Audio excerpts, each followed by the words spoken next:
You're muted, bro.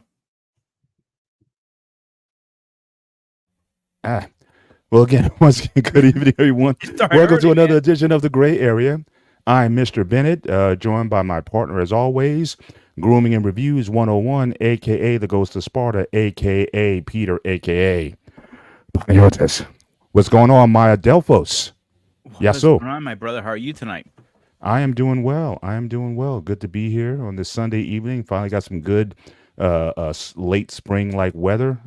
Definitely got the windows open here and just looking to finally if I could put some of my winter coats away. It's like every time I want to put them away, I gotta need one, especially in the mornings. But I think we're gonna have some a warm weather trend going on in the this coming week. So hopefully it's here to stay. But I'm doing good, sir. How was you? How was your week? How was your weekend? A little busy, but good, actually. Making some moves right now. Can't share All right. just yet on air, but it's going to happen very soon. All right. Moving a lot, making moves right now. Sounds Um, good. Worked a little bit this week. Worked a lot this week, actually. But today was a nice day. I had the car windows open the whole way. It felt like 80s. I'm actually thinking about putting the AC in already. It's going to supposed to be in Yeah. the 80s tomorrow. This thing. Yeah.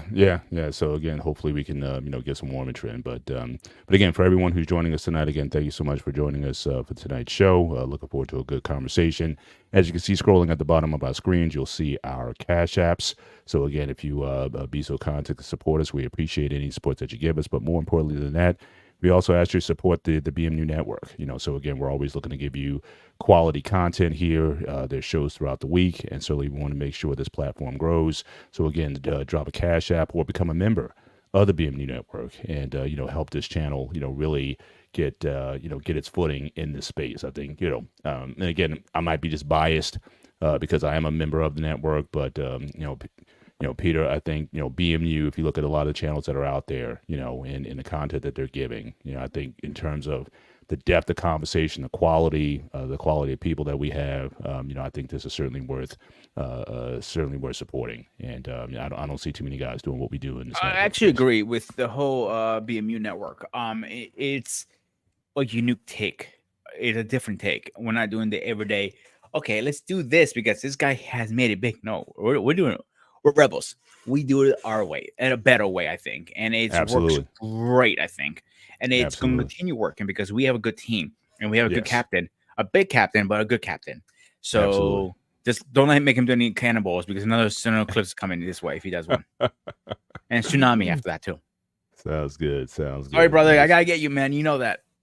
Yeah, I hear you. I hear you. Well, again, certainly, again, looking forward to a conversation tonight. Again, Peter, I think this is going to be a great combo. And again, salute to you. I mean, Thank could you. you come up with the program for this? I may throw in certainly a nugget or a segment or suggestion here or there, but you Well, really took time some out there. time to come up I'm with gonna something. yell at you now. It might be my idea of doing the show. And I bring up content, but without you backing me up, I can't do it by myself. I can I talk about appreciate Greece that. who I want, but it's gonna be a very boring conversation. And these guys are gonna be like, "Man, that's one white dude. Can I talk shit?" But with Right. you, it makes it more engagement. So, and I think today's topic is actually a very good topic because, Greek Orthodox is next week. Easter's Hmm. for Greek Orthodox next week, Right. and talking about Christ and everything and the Greek gods. I think this is very perfect timing. What do you think? Hmm.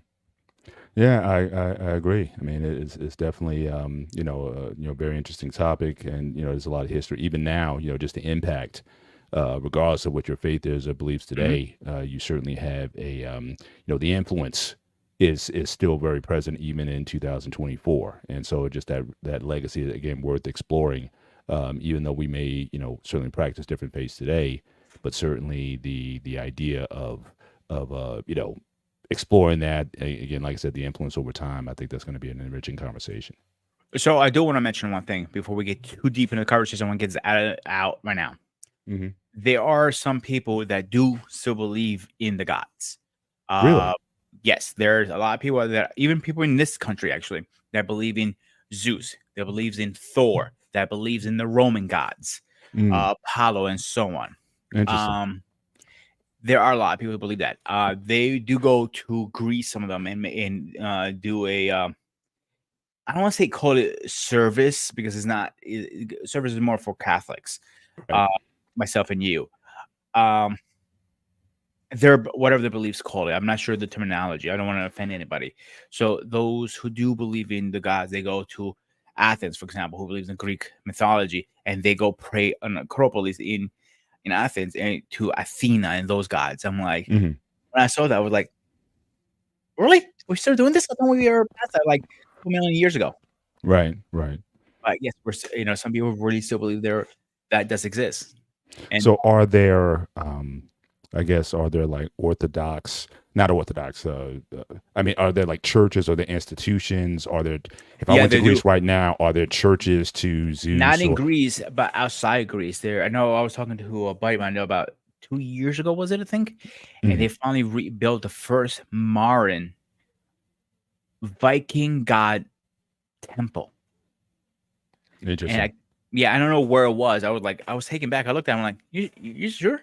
And he's in all into Viking stuff. I think he's Irish, if I'm not mistaken. Hmm. And he wears a thorn hammer, and everyone thinks it's a upside down curfish. He goes, no, Hmm. it's a Viking hammer. When I look up closer, yeah, it's a Viking hammer from Yeah, Thor, because that's what yeah, they used to wear. Thor is one of their major gods they believed in there. I'm like, right, wow. right, right. I hear you. And so just to get into, I guess the mysticism of that. So, and again, I'm not a historian in terms of the origins of a lot of the stories or the gods. So I may lean on you more heavily on this, particularly with the Greek gods and whatnot. So, so definitely I'll be leaning on you as far as an education, as far as what you know about, the origins of it. But it seems like one thing that seems to be common, certainly with ancient religions, there was definitely very much a polytheistic type of landscape when it came to, if you look at Native American religions, if you look at African religions, if you look at, again, we talk about the Norse gods or the Greek gods, definitely multiple peoples empowered, whether or not they've been the creators or whatnot. But it certainly, when it came down to contrasting to say monotheism seems to be relatively new in the landscape when it comes to gods or the worship of gods. I don't know. Does Greek mythology, was there ever a concept of one being or one creator? Like, so, because the question's always going to ask, especially when when you're dealing with, like, atheists, agnostics, or whatever.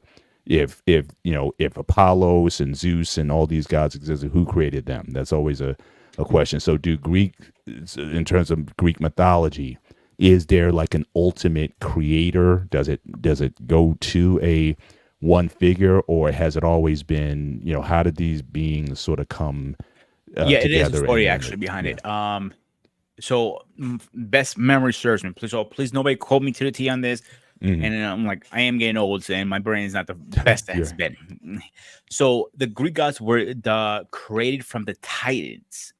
So the story goes, Kronos used to, give birth. Era used to give birth, and he used to swallow his kids because the Titan was a Okay, humongous so hang creature. on. So back it up. So if you could just kind of set the stage for us a Mhm. little bit. So you talk about Hera, you talk about the Titans. So the Titans were This is before the Greek gods. okay. Before the Okay. Greek gods, there were Titans. So at one point in the Greek mythology, it was Titans versus Greek gods. Okay. Okay.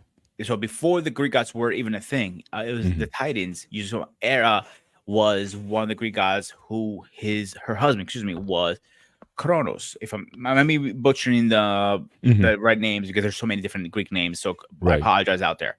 Sure. So he used to swallow because the prophecy said one of his sons is going to kill him and take his throne, and that became Zeus. So she was able to trick him. She took a rock, wrapped him and hid Zeus in a cave. Hmm. He swallowed it, thinking he swallowed his son again, Zeus. He never did. Hmm. He trained. When he got older, he went and freed his brothers and sisters, sliced his stomach open, all of them came out. Now Mm. they all Wow. went after the Titans. They had this big war. I mean, explosion, flood, and you name it, like doomsday stuff. So he, then after they defeated, Zeus took the mantle of a king of the gods Right. in Mount Olympus. And then, history is history. Hmm. Then they did other stuff like Zeus was a man whore. Everybody knows he had a lot of bastard kids and Yeah, so yeah, on. yeah. So I don't want to get too deep. I know we're gonna get into it. I don't want to get too far into it Sure. just yet. Sure, sure. So does that answer your question a little bit? Yeah. So again, the question can always kind of be kind of circular in terms of where did the Titans come from, or like I think one of the things I think everybody asks at one form or another is like like how did all this begin? Just because of human beings, we're inquisitive that way, and we definitely want to be. That's something that we're always pursuing, not only where we came from, but also what is the purpose behind everything that's been created. So we can certainly take a look at the Titans, or we can certainly take a look at the Greek gods or whatnot, but we're always looking for meaning. And I know even when I was a kid, I think one obviously we're both big Star Trek fans, and I know one of the major episodes from Star Trek dealt with this idea of the Greek gods. So you had this one guy, Apollos, and he captured the Enterprise with his hand, and then he had the crew goes down and try to convince him to let them go and whatnot, and so it was kind of a bittersweet ending because the idea that I think what Captain Kirk told him was essentially, we've outgrown you, essentially. And so it was definitely very bittersweet in terms of the did it have to go to that, but it was almost the idea that just as you had the Greek gods sort of outgrew the Titans, then you sort of had like human beings sort of outgrowing the Greek gods to an extent, and Okay, so it was. Before we get ahead of there, Yeah. So this is the order because I was bugging me. This is why I looked it up. Sure. So the order goes: the Greek gods, then was the Titans, then before the Titans was the Onaros, and those were pre. If that makes sense, I'm gonna put that name in the chat. Okay. Pronounce it. And I put something in the back chat for you to see because I was trying to put it in the whole chat. I just couldn't fit it. That's why I put it in the back chat and chat. Gotcha. So that's the order they were pretty much created during the history of it. Right. It goes back and forth with that. Like Gaia, like I said, she was the one who broke the trend, if that makes sense. Yeah. It's so much history back there. It's not even funny. Right. That's so now for one understand, like each sort of Greek god served a different function. Like there was the god of this or the goddess of that. Correct, so you have the goddess like Eros, I think was like one of the goddesses. I think was the name Eros, wasn't that one of the Greek goddesses? Or was that? Do I have that? Do I have that correct? But there was like one that was like a goddess of love or passion or whatever. You had a god of war. Yes. I gotta think of the Greek version. It translates into English, so my brain. Now, I would rather you just do the Greek, because I mean I'm sure that's something being enlightening as well. So. Heracles, for example, I'll use the Heracles for example. Is Hercules, also known as Hercules in the Roman one. It depends because he was actually in both. He fascinates me really much because he was technically a bastard. Bastard wasn't what we think it is now. Like, oh, you call me a bastard. No, bastard was a term they used that you did not know your father or your mother or your parents were not together. It was like one of the teenager pregnancy kind of thing. So the thing with Zeus, people don't understand. He had the power of lightning. That's number one. That's his main power. But he could transform into an eagle, fly down, pretend to be somebody else, transform himself into somebody else. Let's say I'm going to use you, for example. He transformed into Paul. You're at work. He gets in bed with your wife, does his business, releases his seeds, and fly away. Now, that was also something I recall remembering, that a lot of these gods, however they comprise themselves, they would always have relations with human women. To extent. Now I don't know too many if the women had similar relations with human males. I don't know if that was ever a thing, but definitely I think with Zeus, from what I understand, he had several relations with just different human women. So again, the product, I guess, that you're creating, is that more so like a hybrid being, sort of half man, half god sort of thing? Are they still fully God, Perseus, for example. Now a lot of stuff. Honestly, and to be honest, I learned some of the stuff watching like Clash of the Titans, both the old one going back to like 1981, 1982, watching that movie, and then the newer one that came out in 2006.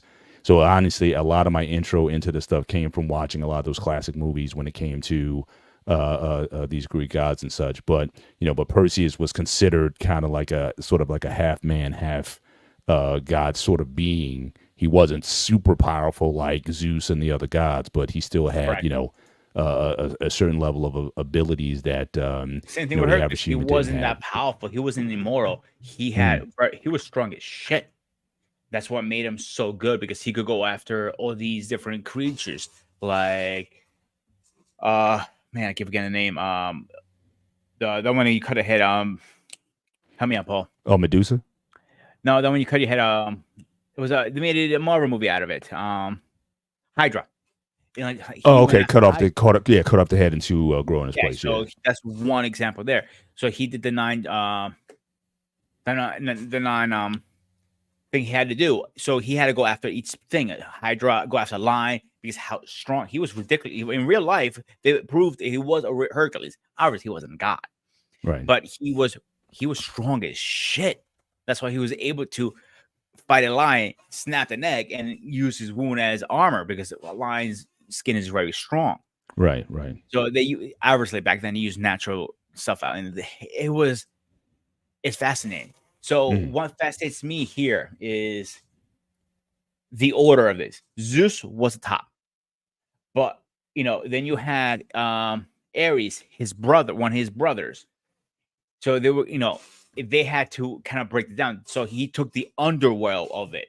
So that's one. Then you had the god of water.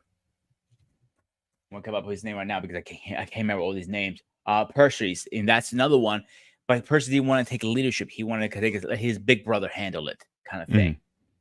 So you got like Athena. Athena was they called her the most beautiful god out there, but she wasn't. But she would control all Athens. Right. Every god had a purpose in the place. Yeah. So if one went down, we had to replace him. So they realized they had to start mingling with each other. So if they want to continue the sperm count, but most of them didn't want to mingle with each other because most of them were related. So I'm not going to sleep with my cousin over there. I'm going to go down to Earth and hook up with an Earthling and give someone an opportunity. That's the mentality they had, if that makes sense. Yeah. Now, for what I understand, I'm just looking at a quick list right now. I think there were in total, there were like 19 gods and goddesses in total. Main gods, yes. Yeah. Okay, so then break that down. So you have, what then is the distinction between having like a main god and then what would come under them? Are those the sort of like the human hybrids, or how does that hierarchy work? They were demigods. The demigods were like Hercules and so on. So they were never considered as real gods because they were not immoral. They were not sitting on Mount Olympus.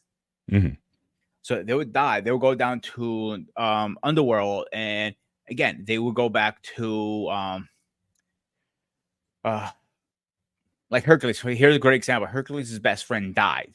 He went to underworld and fought to get him back, and you couldn't get him back. Right. And you had to, obviously, man, what's his name now?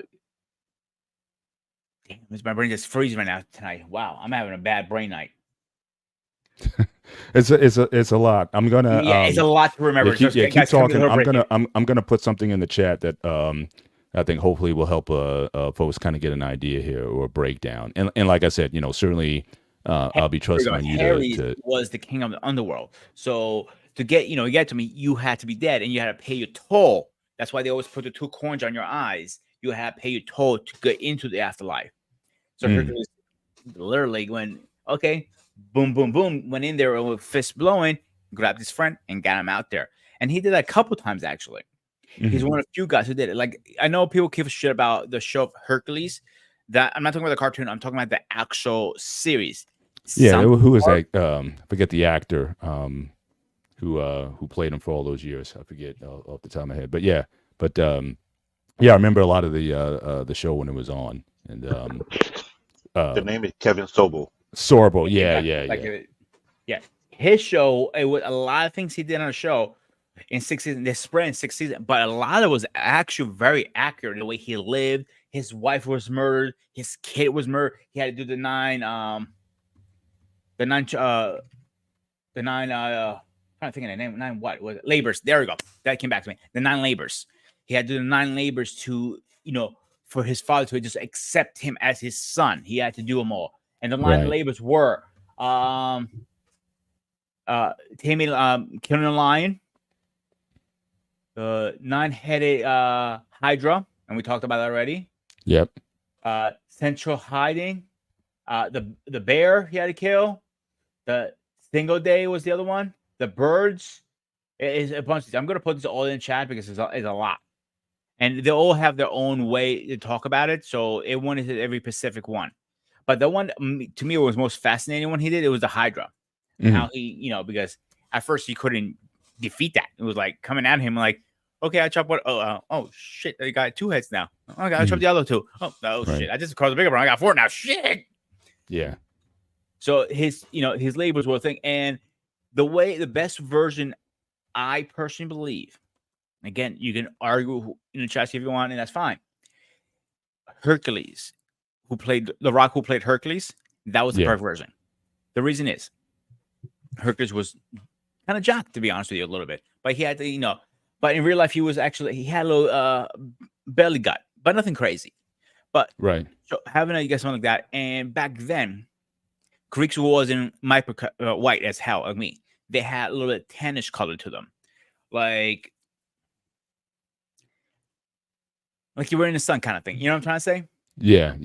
So because Rock, he's half and half. He's half Hoson and half black. So he has a tan color right there in the middle, and that's how most Greeks were back in the day. Right. People think they were, I would say everybody calls him goes to Sparta because of how white the hell I am, but technically they were not white. It's me.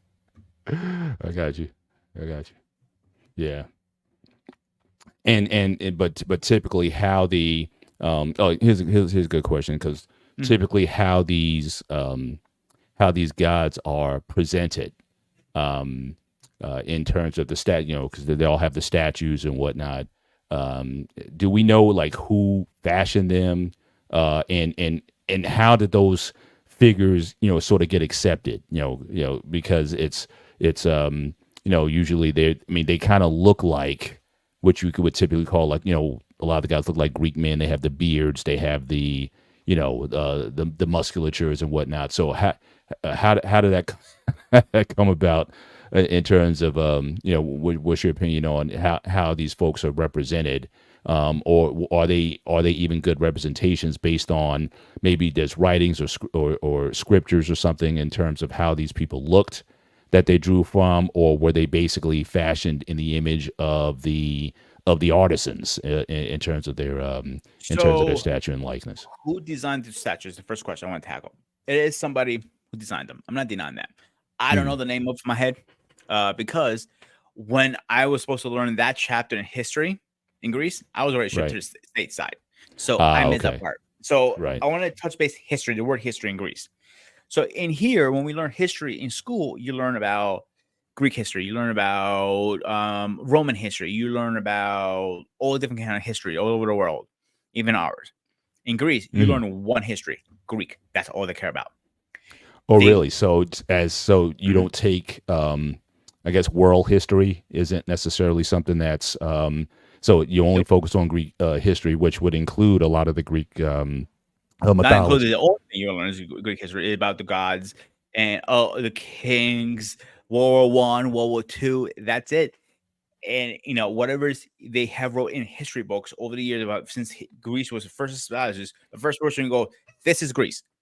And it went down straight to modern times. That's all you're going to. And here's a key thing in this I found very fascinating as Greek. And I think you're going to like this part. Greeks in Greece learned ancient Greek how to read and write. So there's an ancient Greece script that's different from the from what we know to be Greek today? Yes. So I'll use Linnaeus, for example. When they said to him, his wife said to him, carry your shield or be carried on the shield. And that's a real thing.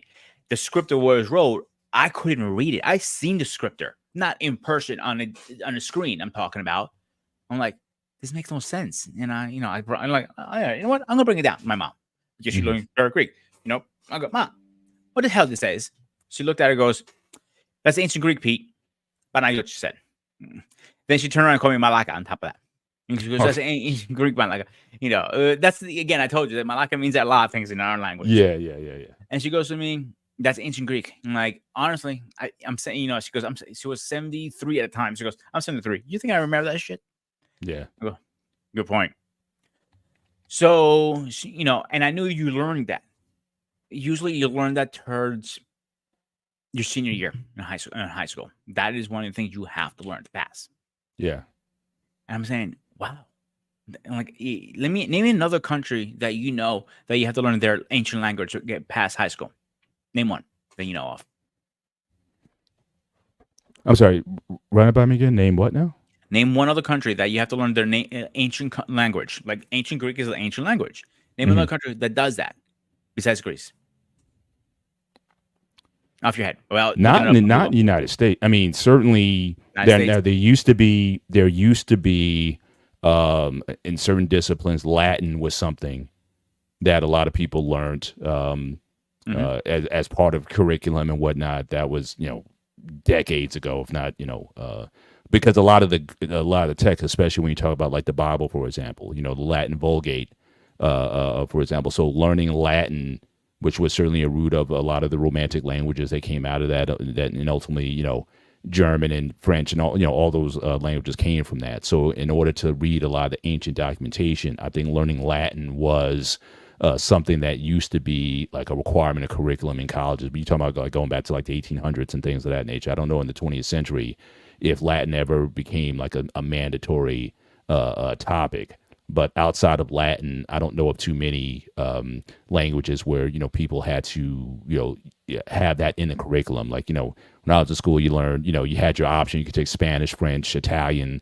Now that's gotten chopped down. Period. I think the fact that English is essentially proliferated all over the world, very few languages are being offered. I know when my daughters were in school, they only had 2 languages outside of English. One was Spanish. Actually, 3 of them. One was Spanish. The other one was Chinese. Because obviously it's over 1.5 billion people, so and also a major superpower. So I guess that was it. And then also if you want to learn Turkish, because I think that the educators, they came from like a Turkish background, and so they had the kids learning that. But when I was in school, there were tons of languages. You could take Italian, you could take German, you could take Latin, you can take all types of languages, French. But if you look now at most, K through 12 curriculums now, a lot of those language majors have been shut down. And because, again, the dominance of English and people are just not being, able to take those courses, you really have to get to college before you can really start, having like a diversity of languages that you could take on. So it's definitely something. Hey, salute to Take Heed. Thank you for joining us tonight. Appreciate you stopping by to see us tonight. Good to see good to see you. So I want to touch base what you were saying really fast. As I mentioned, in Greece, the only other language you learn in Greece is English, and that's it.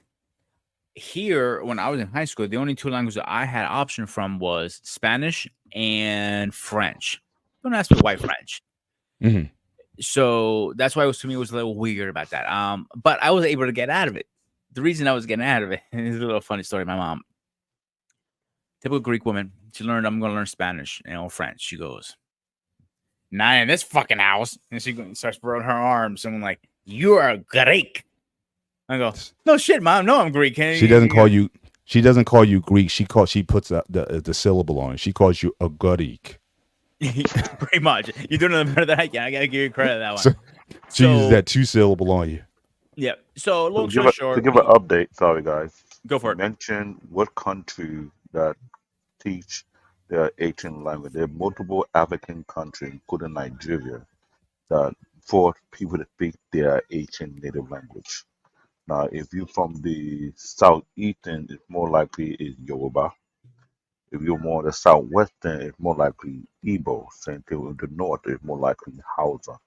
Mhm. Many other African countries make sure that their students learn their ancient language of their particular region. Right. I'm not sure about Asia or like the Japanese or the Chinese. You had two type of Chinese, you got a Mandarin and then another, I forgot what the one was called, but I believe there are other Asian countries. I'm not too sure. You might have to look that one up just to Mhm. give you the heads up. So the only question I got for you, Black David, I know this is gonna sound very stupid and a little bit of racist, and I apologize ahead of time. As you learn your language in there, do you have to learn like the symbols or smoke signals and all that stuff too? Now, when you're learning Yoruba back in my high school, you had to learn how to read it because they had its own alphabet.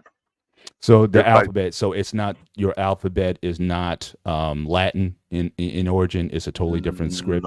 it's a totally different. Just like Mandarin, Chinese, Yeah, yeah, or yeah, yeah. Japanese, they have Right. their letters, which is completely different.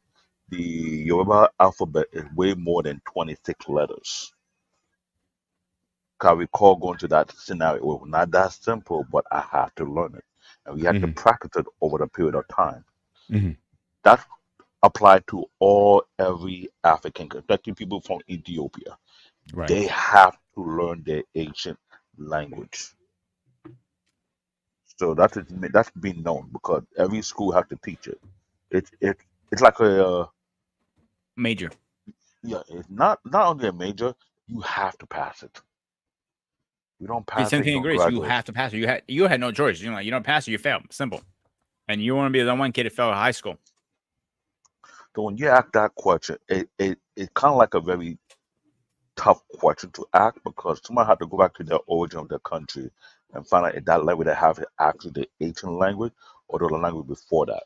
People Hmm. from Latin America, from South America, that's where the big question come to play. Right. Interesting. Now again very similar to Greece. Is there like since you come from a Yoruba tribe, is there like an ancient Yoruban, or there's like a more modernized over time? It's just like English. You No, had Old English, Middle English, and modern English languages. Is there also an evolution of the Yoruba language now and scripting over time that you're aware of? what I do know is Yoruba have multiple dialects, at least about 50. The reason why it nothing had to do with modern because the Yoruba tribe have different sub-tribe within himself. Hmm. And based on the dialect, one word can almost have two to several meaning, depending on each sub-tribe definition of that particular word. Right. Same thing with Igbo, same thing with Hausa.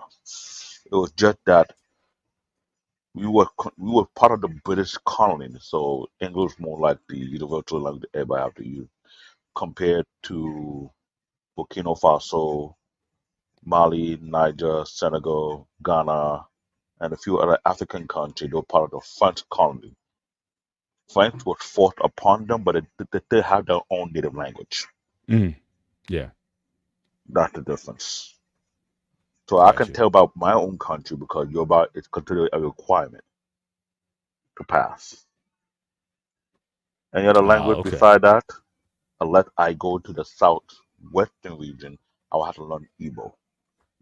Or if I'm going to the north region, I have to learn Hausa. Right. Because that's the three major languages. But it's about over 500 dialects. That's what I mentioned. When I mentioned dialect, it's picked on the sub language of the main language. Right. Gotcha. Interesting. Interesting.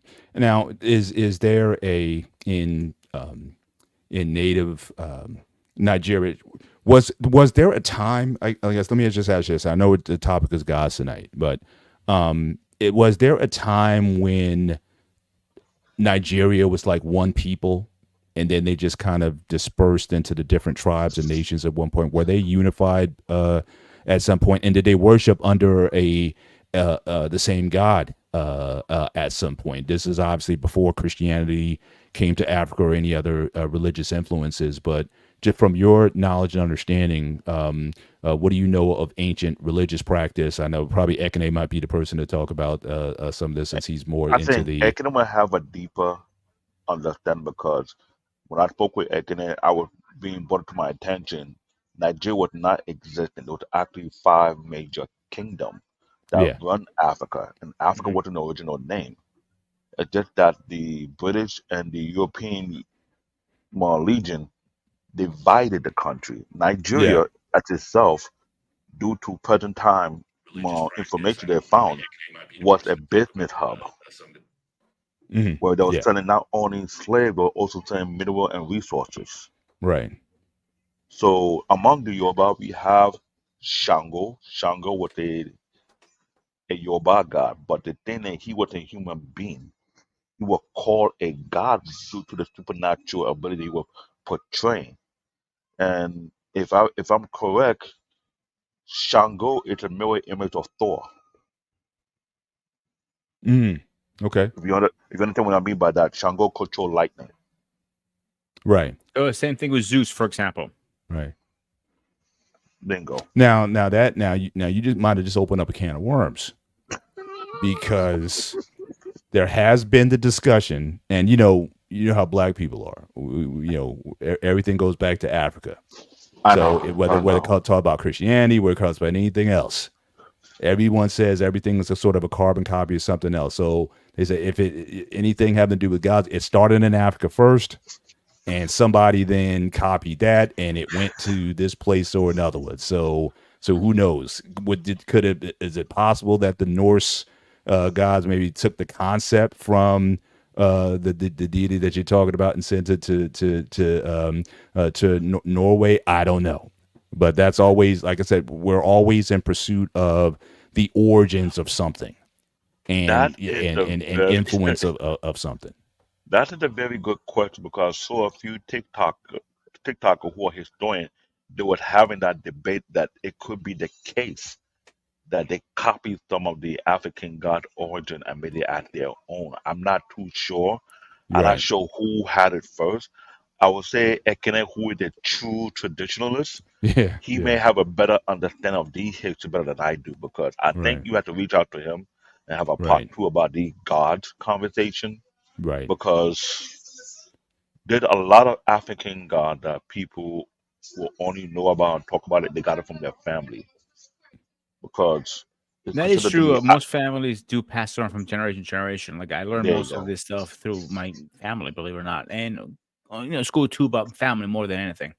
Because it's considered to be an idol worship. That's the term I'm going to use, idol worship, because among the Christian and the Muslim, they consider anyone worshiping any traditional god to That's be an right. idol.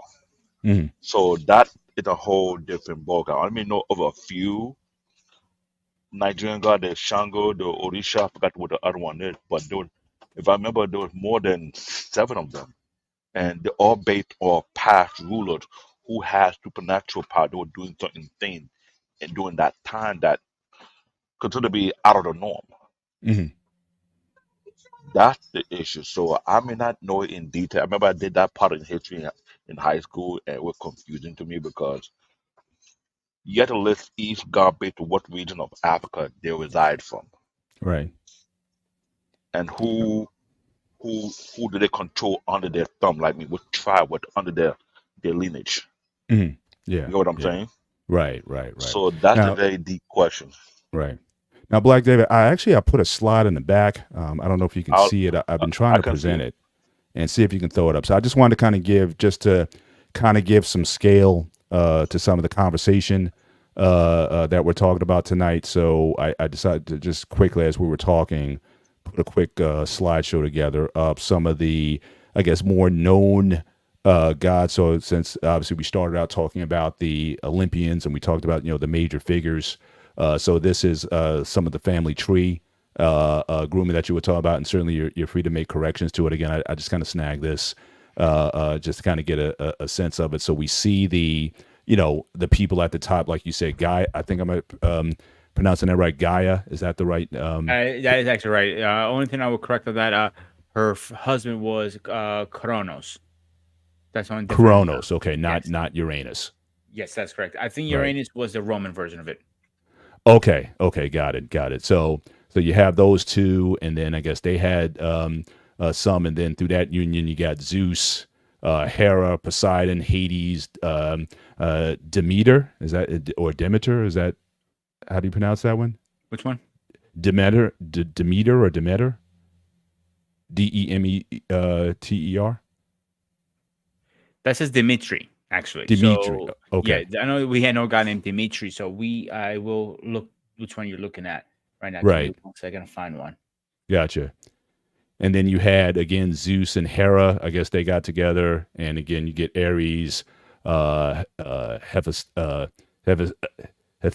Again, you may have to help me with the names here, but again, it's just kind of showing you some of the origin of some of these gods, and again, some of these people, whether or not you believe in the gods or not. Again, the names are such. I mean, we name cars after these people. The Apollo. I mean, if you're into NASA, you know the Apollo space missions. A lot of those were named after a lot of these Greek gods and figures, and obviously with in more modern entertainment, you have the Marvel characters, Thor, and the the Greek gods. Wonder Woman comes from a lot of these sources, the Amazons and whatnot. So a lot of the comics that we read oftentimes comes from these characters, which is an interesting thing in and of itself, because when you think about it, a lot of our superheroes that we talk about have some sort of origin in some sort of religious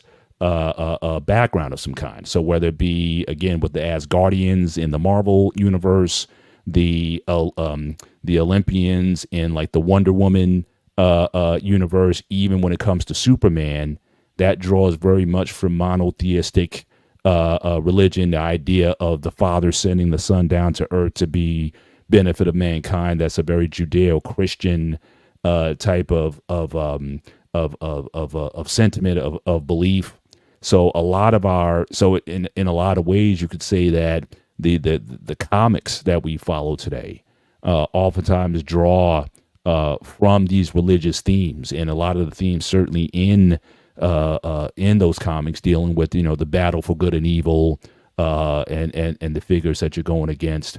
So in a lot of ways, for a lot of people, I think comics or the superhero in a lot of ways has kept the mythology, if you will, going in a lot of these instances for these That is true. so we can so they still remain relevant because of their popularity and certainly over the decades since, in fact, we just had a show not too long ago on your Hangout show where we were talking about again the comic books and the periods of time and Yeah, I actually want to when touch these base things on were. this really fast, Paul, before we go Yeah.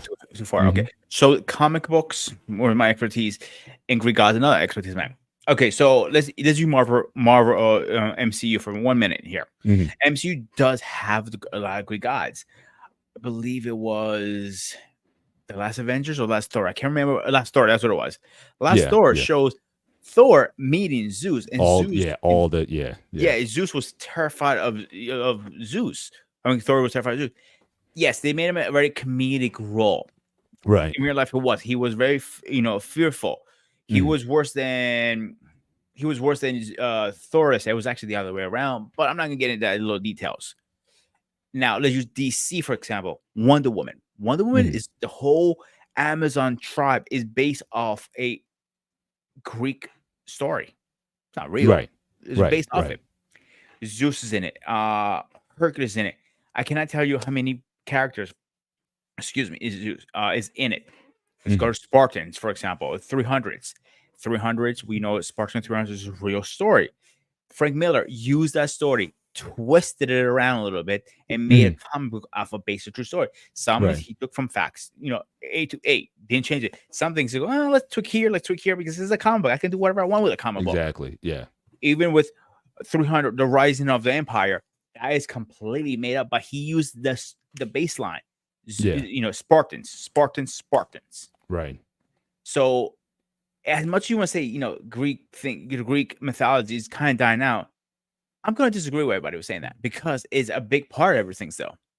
Yeah, no, like I said, I agree. It's part of the like I said, a lot of it is so much part of the culture, of Greek, certainly history and civilization. And again, just a lot of the references that we talk about. Like I said, a lot of the moon missions. Like in fact, the next, from what I understand, I think the current mission for NASA now going to Again, I think going back to the moon or Mars or whatever. I think it's called the Artemis Project, right? I mean, I think that I think that's so. You're like the right. next. Yeah, so that's like the next project. So again, it's interesting how we draw upon for NASA. They've always drawn upon these names in naming a lot of their projects going forward. Again, to kind of keep that connection to that, and also one aspect I want to get to is for a lot of when you talk about astronomy and astrology, for Good that point. matter, Very good point there. a lot of horoscopes. In fact, I remember Another at good the point. end of Clash of the Titans, the original movie in 1981, they actually at the very end of the movie they give you the scene where they're showing you the gods in the stars, like how a lot of the early astronomy they would have, like when you had like Big Dipper, Little Dipper, or whatever, or they would talk about the different gods, how they were the different constellations of the stars. They would name after a lot of these Greek gods, almost giving them again like a permanence to them that we would always reference them in our science and in our classrooms. So again, the legacy there is with us, whether or not we believe that they were actual beings or we still worship them or not. Again, the influence of Greek culture, particularly their gods, is still with us in a lot of different ways. We just don't think about, but definitely the astronomy and astrology is they put their imprint there. So what do you want to add to that? Nothing. I really actually agree. I represent what you're saying. Everything. A lot of stuff. Greek, even other cultures have added their little sense in all that stuff.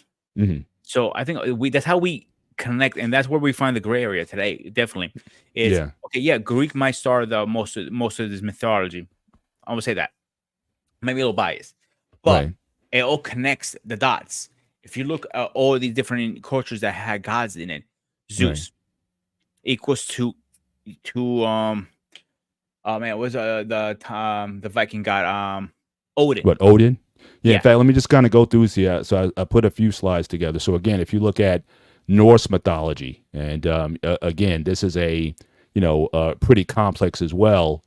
So you have Ymir, and then you have the giants, and then Odin. I guess he disseminates from the giants there. So this is sort of like the table of the Norse gods. There's a lot more of them. I think in total, I think there's like 66 of them. But then you see again Odin and I think Frigg coming together. They birth Sif, Thor, and so again you have these family lineages here that again from the Marvel perspective they've taken and run with it to create a mythology that still persists through the comics. But here you see another sort of family dynamic with all the different guys, and again every guy tends to serve like a different function. And so when you talk about like monotheism, when that became sort of like the dominant religion of the world, at least in some sectors, it was definitely a radical concept when you just had this belief that there's one all-knowing, all-powerful God who's sort of in control of everything. But the All-Father, they called it. What's that? The All-Father. The All-Father. You're right. So you have that there. Then there's another one I just wanted to show. And in fact, if David, if you want to come back up, I just want to take a look at Africa, because a lot of times in these conversations. Before we get too far ahead, I do want to mention one thing before I lose my train of thought. Go for it. In all the Greek gods, there was one. Right? You might follow. You see that this one. It was one that they had established and acknowledged. He was 100% black. So I'm gonna put the whole description right in the chat so everybody can read it. Interesting. Yeah, I think it was very fascinating, actually. Like, and the only one that was debatable about was, what's her name? Athena. They were saying some people said she was black, some people said she's white. That's a debate they never really downput. But this one, I'm putting in the chats. Right. They already acknowledged she was worshipped as a black woman or black man. Depends which way you want to look at it. Because interesting. What was the name of this person? I put it in the chats already. I put it in the back chat too for you. There you go. Okay, I'm just checking it out now. Yeah.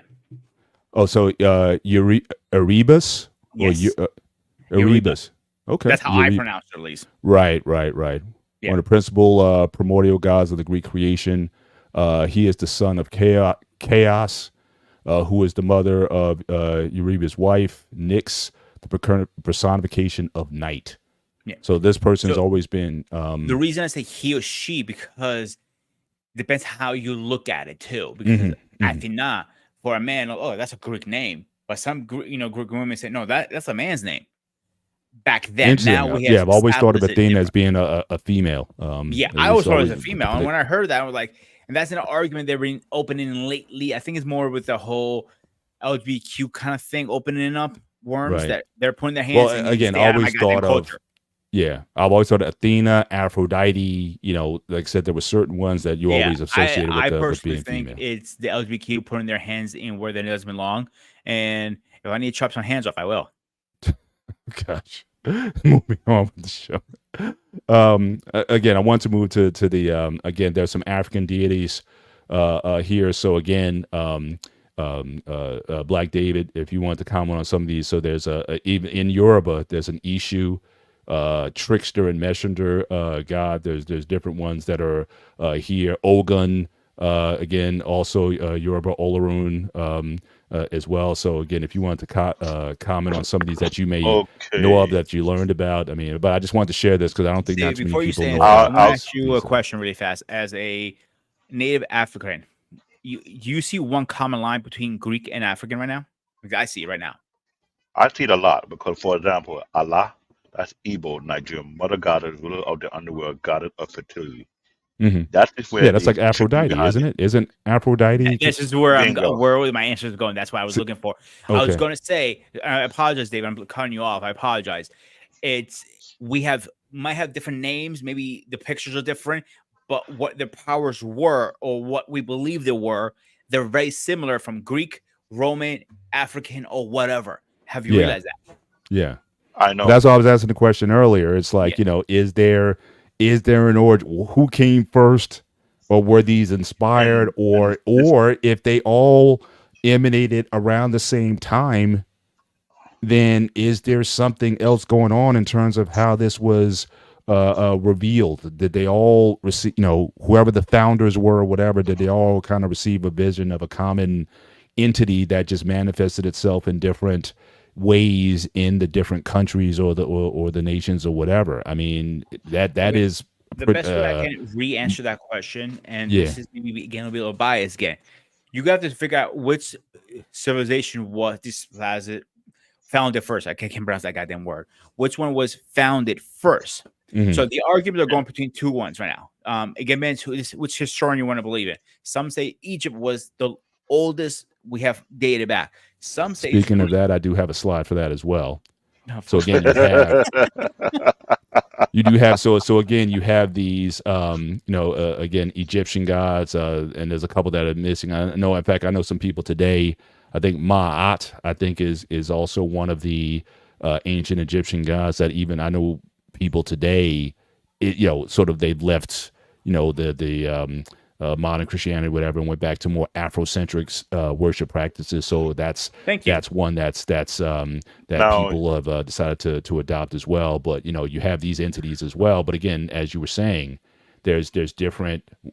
Each god seemed to serve a different purpose. Again, so Osiris, again, the goddess of fertility, for example. So it's interesting in these major world religions, there's always one god that's sort of responsible for that aspect of life, of fertility. Then you're going to have like a god of war, or whatever it is, or a goddess of representing something. So again, the similarities that seem to be taking place over all of these different areas of the world, is a fascinating.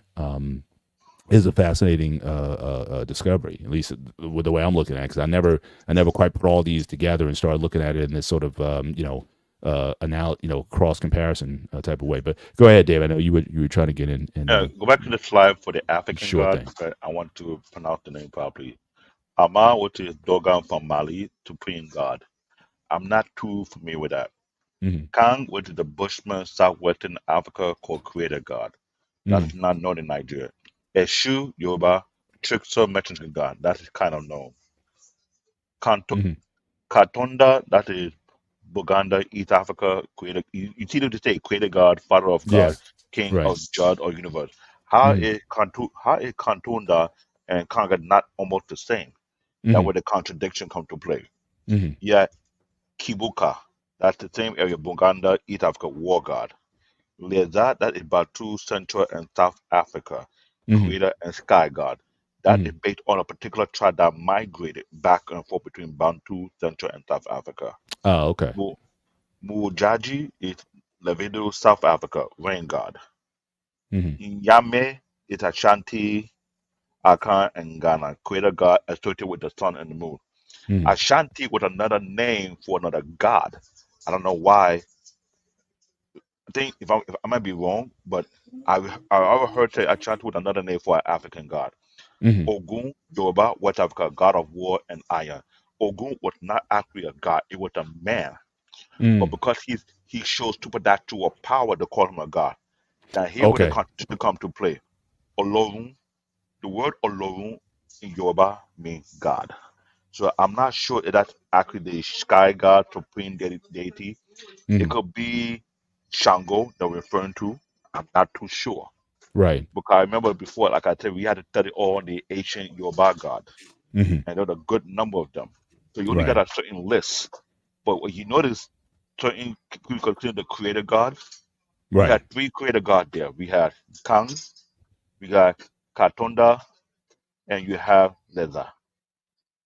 Mm. That Now, are these after all that, male entities or they're female more likely enti-? male entity. They're probably more likely male entity. But if you were to do a history research on African god, if you related to a person who exhibit supernatural power during the ancient times, then we have a lot of idol worship, the supernatural people you think what they call black magic voodoo, what we want Mm-hmm. to call it. Right. Like David, In the Nigeria, only question I have for you right now is one guy I don't see on this list is I might be pronouncing wrong a name. I do apologize. Sango, Sango. He's supposed to be the most powerful African god. that's the Yoruba god. Okay, And it's not Sango is also. it's not on the list. That's why I'm saying that list needs to be updated properly. Right. Some of okay. the So African I'm deities. not completely wrong then. No, you're not wrong.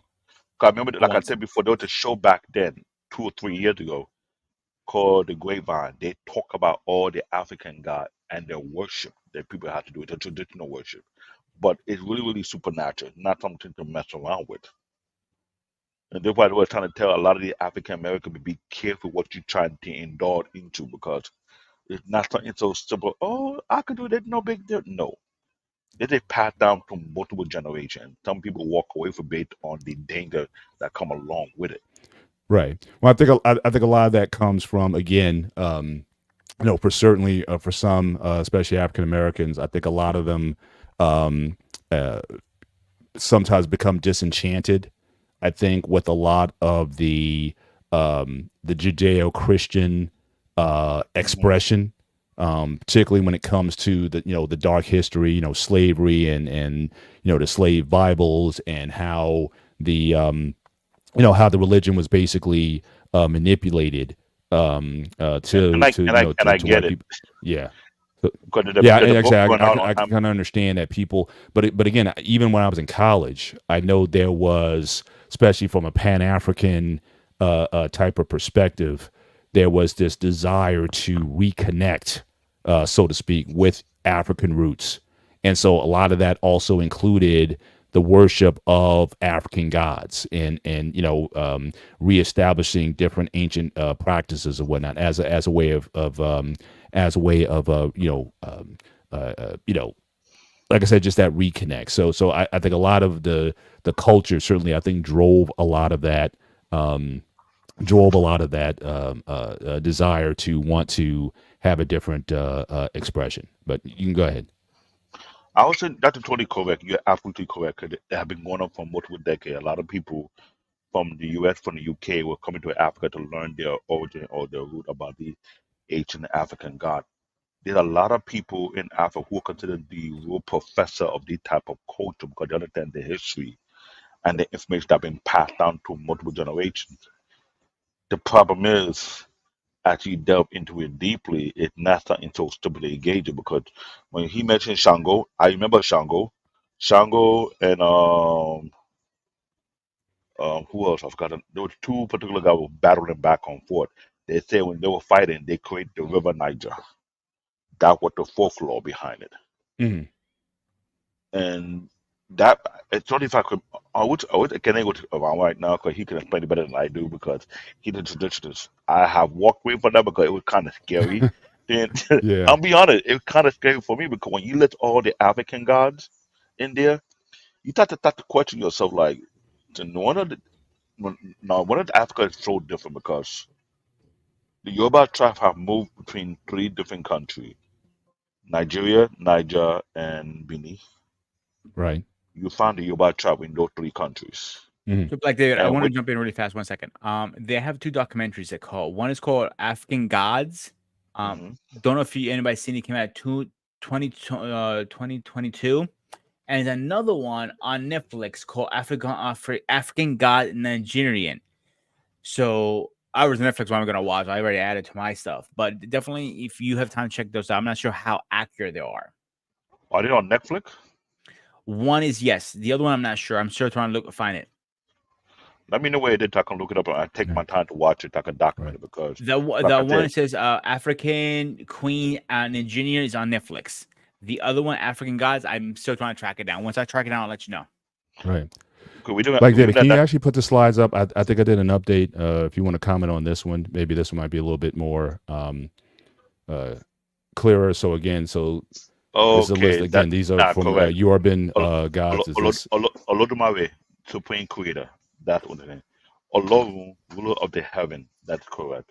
Hmm. Olofi, that the conduct between Orun, heaven, and Aye, earth. Hmm. Nana Buluku, that's the angel supreme. I never heard of Nana Buluku, but Hmm. Olodumare is known Right. among the Yoruba villagers. Right. Olorun, ruler of heaven. And funny how Olorun is also used in the Bible, referring to God. Interesting. Right. Olofi is the conduit between Orun, heaven, and Aye, earth. Without mentioning it, actually a Yoruba language. Orun is a Yoruba language. Aye is a Yoruba language. So I So could understand you what. look at Olofi as almost a maybe not a Christ-like figure, but again, I guess that connection between God and man is the person looked at in that regard, sort of the bridge. In a way, yes, because the way they Mhm. say a conduit between heaven and earth, it may be like a bridge or a messenger or in between or Right. negotiator, some kind of way. Yeah. Yeah. Because there are a lot of African movies now popping up on Netflix describing some of the type of God based on his story.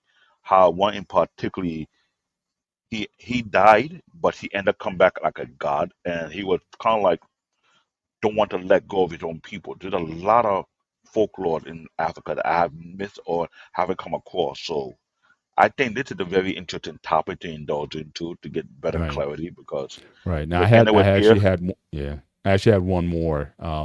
Again, Okay, same. So you have these Oku different. Now again, I don't know if these people would be considered Osu. God or again God Okay, humans or how some of these okay. figures. If you have any commentary on these folks here. I'll make it clear. Oku Osumare Ibeju Ososi Ori Olorun Oba, and the last one is Enrile. Irene? Like I said before, all these names were given to people who were human beings showing supernatural ability. So They Gotcha. like were I make called that as almost. God because remember I said before the Christian plague when we came to Africa, everybody had their own entity within their own tribe, Right. which shows significant kind of power. Either they control the earth, they control the thunder, they control the weather, whatever. That how would I put it? These people delve into the deep level of the supernatural. This allowed them Right. to exhibit certain ability. Right. That's what it is. Right. Well, it's And interesting that you. Yeah. I'm sorry. Go ahead. Finish your point. it's not to say there was no God, but those people were considered as God during their time, Right. during the ancient time. So kind of Right. like as more we get close to modernization, the less people hear about it, unless you are Right. part of that particular tribe. will pass down that story from generation to generation. You will not hear about it that much. Right. But it's interesting that, first of all, looking the obviously we don't know how any of these people quite frankly looked. Again, I think a lot of the is interesting just with any kind of imagery, even in Christianity, whatever, we all have these images of what God looks like, what Jesus looks like, what, and everyone again You correct. You It's correct. funny you since said the that. fashion their gods in oftentimes their own images. Again, the exception being, like I said, with when Pete showed about Erebus being black, that might be showing an exception to that. I'll give you another example, Paul, right now. Yeah. When they did the whole God of War thing with Vikings, they Mm. actually brought Thor how it's supposed to. Thor was actually a fat guy, believe it or not. Fat, hairy son of a bitch. He Yeah. had a beer gut, everything. The way Yeah. they showed them in the game was how he's supposed to look in real life. Not Right. like we have in the movies who play Or Thor, even in the comics. I mean, he's tall. He's like 6'5". He's blonde, blonde hair. blue-eyed, or whatever. I Like mean, every it's girl wants to, jump on him and ride him like a pony. Nothing like that. right. He was a fat, Okay. hairy son of a bitch. Yeah. Yeah. I mean, it's interesting. I mean, but how the gods are represented, I think, has a lot more to do with how we want our gods to represent. Like, I think even the Bible talks about that. How a lot of the idols, the Bible talks about there's really no other gods, but the gods that we create.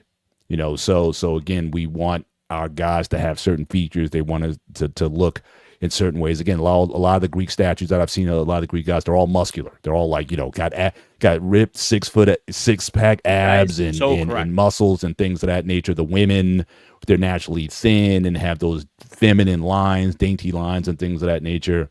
So again, it's a lot of it comes with how we fashion them. But I want to go back to the slide, Black David's still on, that just in looking at these people, the way they're represented. Again, all the guys are jacked, and if they're super powered, but I immediately think of a potential comic.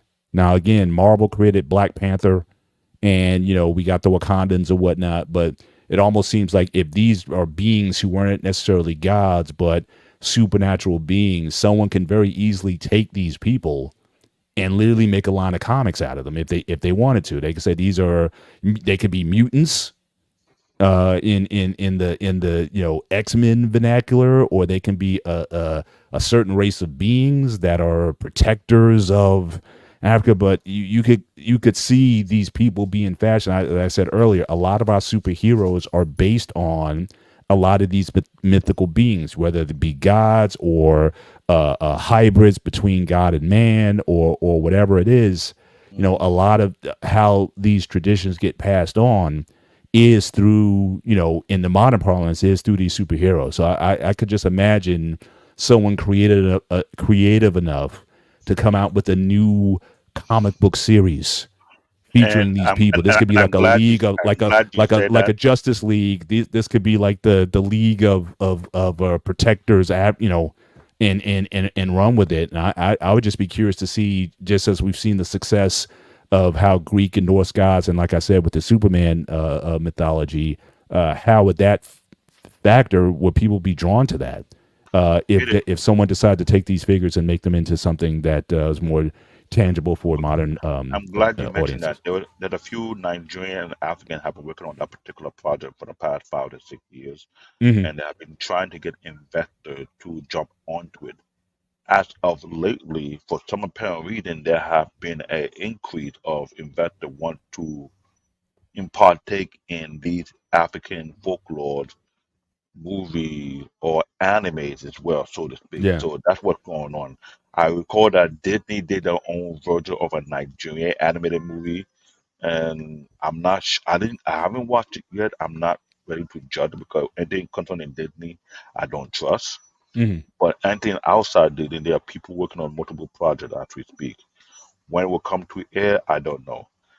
That slide you showed me just now, a computer, it's either computer generated or somebody was trying to empathize what they think the African God is. I found something on Google. I want to share the screen so I can read it out for you guys. The actual information concerning these gods. Um, I looked up African God and goddess. So when I looked down, somebody would have put in the information. Olorun is the ruler of heaven in the Yoruba religion. supreme god or supreme being in Yoruba pantheon. Olorun is also called Olodumare. Remember that I told you about that Yeah, yeah, before? yeah, yeah. In Yoruba culture, Olorun is credited with creating the universe and all living things. You mentioned Oshun. Oshun is an Orisha, a spirit, a deity, or a goddess that reflect on one of the manifestations of the Yoruba supreme being.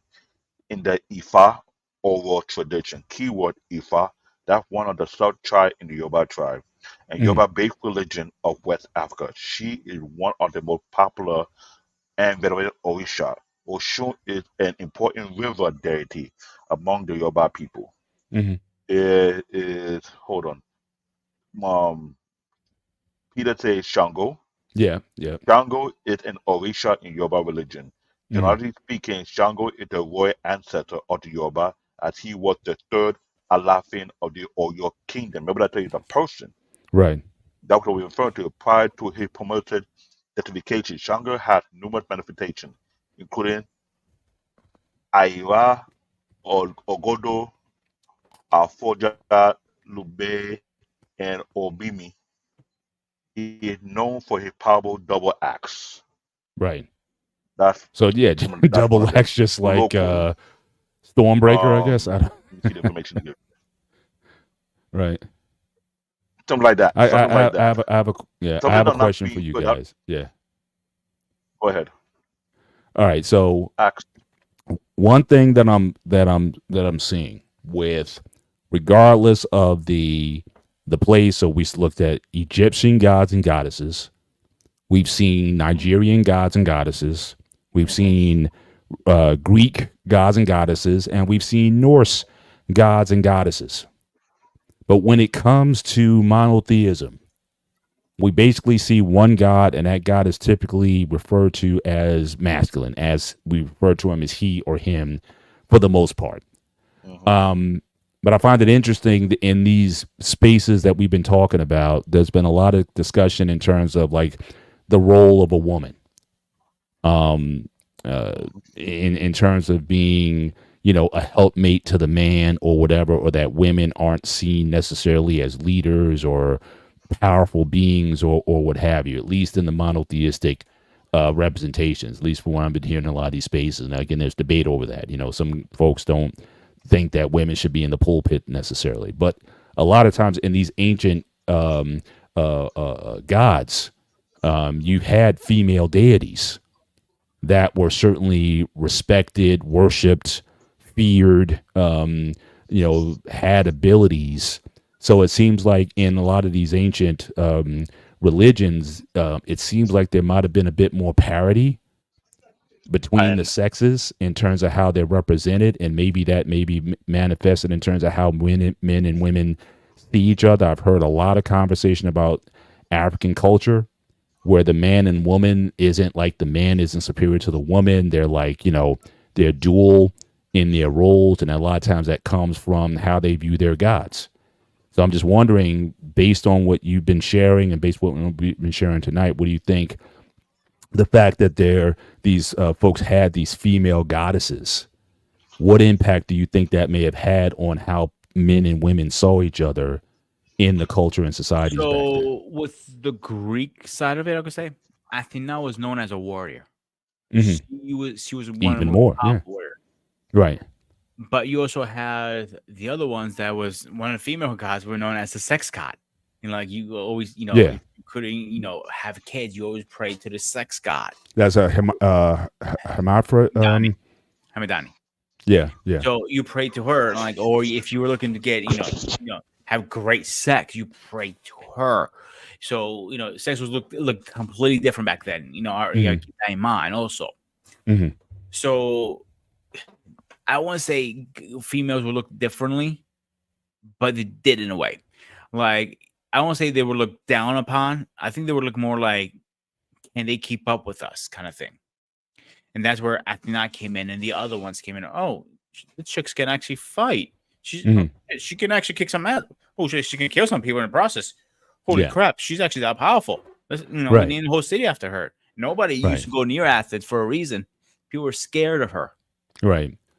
But I'm talking Unless specifically amongst the people, how they saw themselves. So again, if a woman can see herself in a goddess, what would that mean for how, again, the society treated women, or I how was men viewed women, that is a hard because there question were to answer. goddesses. I mean, it was a look, these female deities can come and wipe all the guys out if they wanted to. I mean, that kind of does that do something? Because everybody's looking for a representation of God in their own image, to be and empowered and that in a So, lot of ways by it. So David, so so from the from African perspective, want to take that from my on. African perspective, a lot of these African gods, it showcase their position and their role within the community. Because when I mentioned the Oshu, which is a female goddess, she Hmm. have a certain position as well as the men. A good one example was something like Oloku, Sango, and Olorun. They're like god or more like warrior tribe. Yeah. Yeah. Female goddesses represent certain aspect of the home, either for fertility or for the crop or for the childbearing or for wisdom or something like that. Because if you look at African culture, every individual have a role, male and female. No Right. one go step out of their role. I think that's where the problem comes to play, because if you look in African culture, ain't no woman cannot speak over the man. That has been made Right. clear.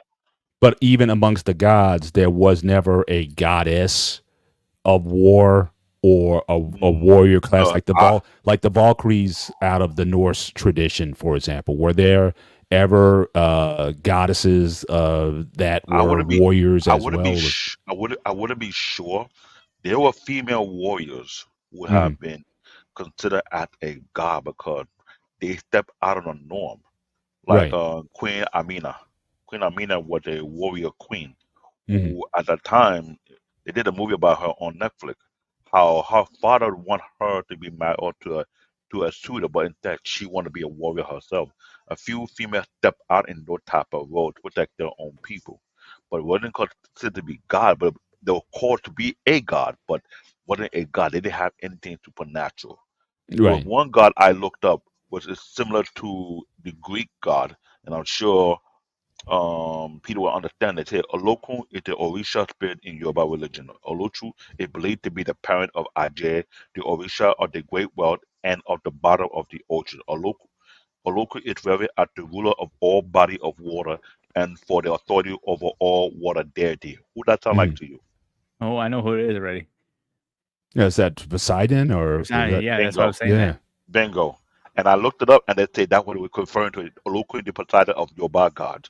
And I was like, interesting. So when you asked that question earlier before, is some of the gods in Africa, some of the gods to the Greek, it can be so. But Right. who came first, I don't know. But I do Yeah. know African Or like I culture. said, if I, again, we're all comic geeks here and whatnot. Could it have been that we were visited by an ancient race of beings that showed up in all these different places, exhibiting similar gifts and abilities, that then was manifested in the gods of that era? Since that, like I said, it's almost like when they say, like, have you been visited by aliens? And people always look at, like, we all know how aliens are typically drawn up. You know what I mean? Alien, he's got the big head, he's got the big black eyes and whatnot. And it's like all these different images and representations or whatever, from people who never met each other, whatever, but they still draw the same figure or something like that. Could it have been that we might have been visited by aliens at some point in time, and that is why they're so similar to one another? Or could it have been it originated somewhere and it just went all over the world, and people just, made the modifications here or there or whatever, but we're basically taking the similar concepts and I have a different theory. yeah, go So ahead. similar to your second theory, I think it's like whatever. If you believe that Greece or Egypt was the first civilization out, let's say it was Greece for argument's sake for now. All right. So who didn't say the first civilization? Then they actually start springing out slowly. One left, start doing this. One left this way. People argue. People want to move out. How many times like I meant, I know people would leave states and stuff like that. Same concept. They left the Mhm. country. Like I left my country, Greece. Come here. Yeah. Why isn't it? Could be so far fetched. It could be a similar concept. Well, look, we all know that, humanity, this is whether it be Bible or archaeology, humanity started in Africa. That's just the birthplace. Everybody came from there, right? And Pretty much. everybody kind of spread out from Africa and went all over the world, and basically adapted, physiologically and biologically to the environments that they're in. I mean, that's. I'm not saying anything spiritual, whatever. I'm just saying that's what the archaeologists tell us, that everything originated from there. So human migration has been essentially started from one place and it emanated throughout out the world. And that So could be who's to very say true. that people didn't take these beliefs or these concepts with them? But the Bingo. question is, how were they influenced to even come up with these? Did they come up with them on their own, or was that knowledge given to them at some point in time? I think that's really the conversation here. How did these beings originate, and why is it so prevalent in these different places? Where again you see these similarities amongst one another. I mean, we can speculate, but I think that's a discussion that theologians have, archaeologists have, or people who study religion as a historic topic have. And we talked about history on last week's show. That these are the things that we try to get to the bottom of in terms of how did we get here, and so those are conversations that I people think sort of kick around.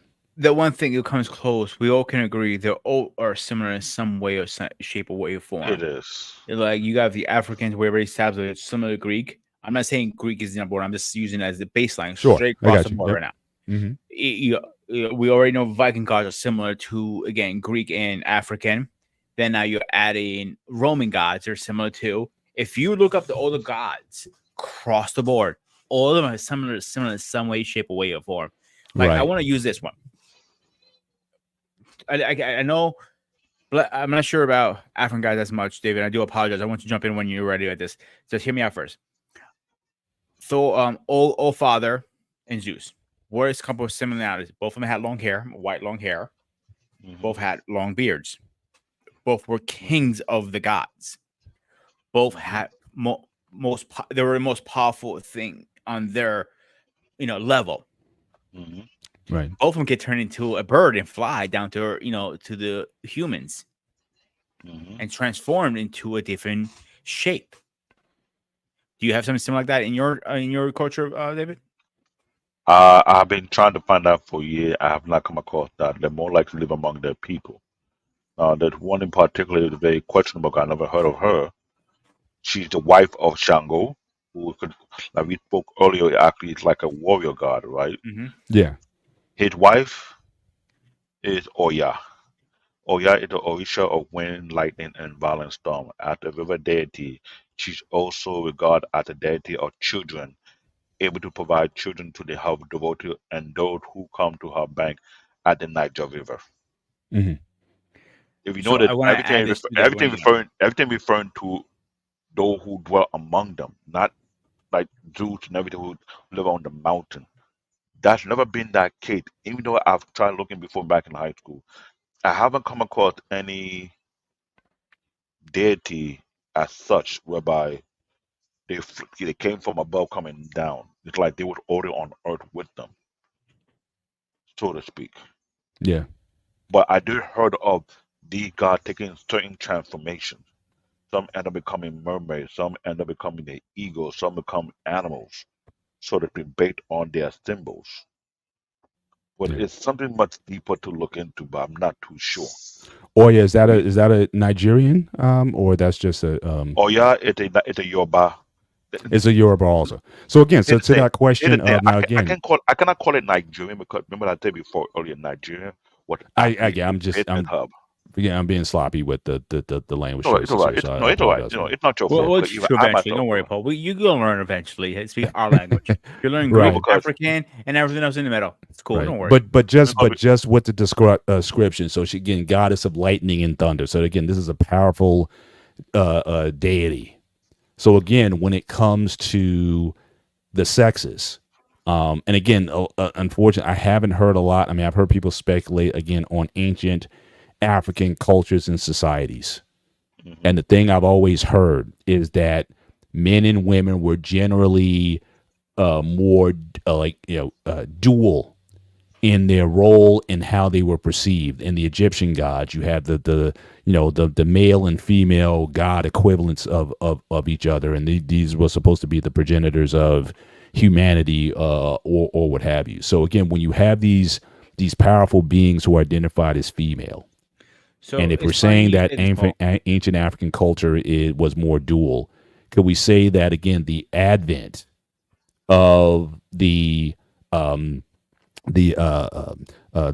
monotheistic religions on Africa, whether it be Islam or Christianity or what have you, possibly has introduced into the minds of the men this idea of women being, and I don't want to use the word inferior, but maybe just one step below. But prior to that, men and women were looked at as equals in all aspects, different roles, but equals nonetheless. So are we kind of merging more modernistic or monotheistic views of women, and how that may contradict with ancient views of women, that it might be a lot more different than what we're In African culture, men and women are considered to be equally important, but with different roles, different Mhm. responsibilities. Just like when I read here, Oya, she considered to be the deity of wind, storm, and lightning, right? She's also a deity that of children, able to provide children to her devotee. If you think about that type of concept, that is a particular role. What her responsibility is within the family. She the bearer of children and protect children and provide wisdom, right? Mhm. While Shango and many other are considered to be warrior or leader or people who create things. They are God with specific roles, specific responsibility, and it put in a place where there's a hierarchy. Mhm. The structure of a hierarchy where one must follow through. Now, when you look at Oya, if you look at the comic book, she she was referring to Storm. That's Exactly. Yeah. the and I remember several times when I was watching the Acme, I keep hearing that same word Oya, and I was trying to figure that coming from somewhere, African God. Now, my Mhm. thing is, I can't say these God are part of Nigeria because part of the Yoruba tribe. We know they mention Mhm. Yoruba tribe. Right. I may have to look into the five kingdoms. I might have to reach out to a kind of later on and see if I can get information about the five kingdoms of Africa. Mhm. Because they rule Africa within five. I mean, they had certain region of Africa under their kingdom, and certain tribe were a part of them. It was no different how the warring tribe of China when they were fighting to unify the whole country.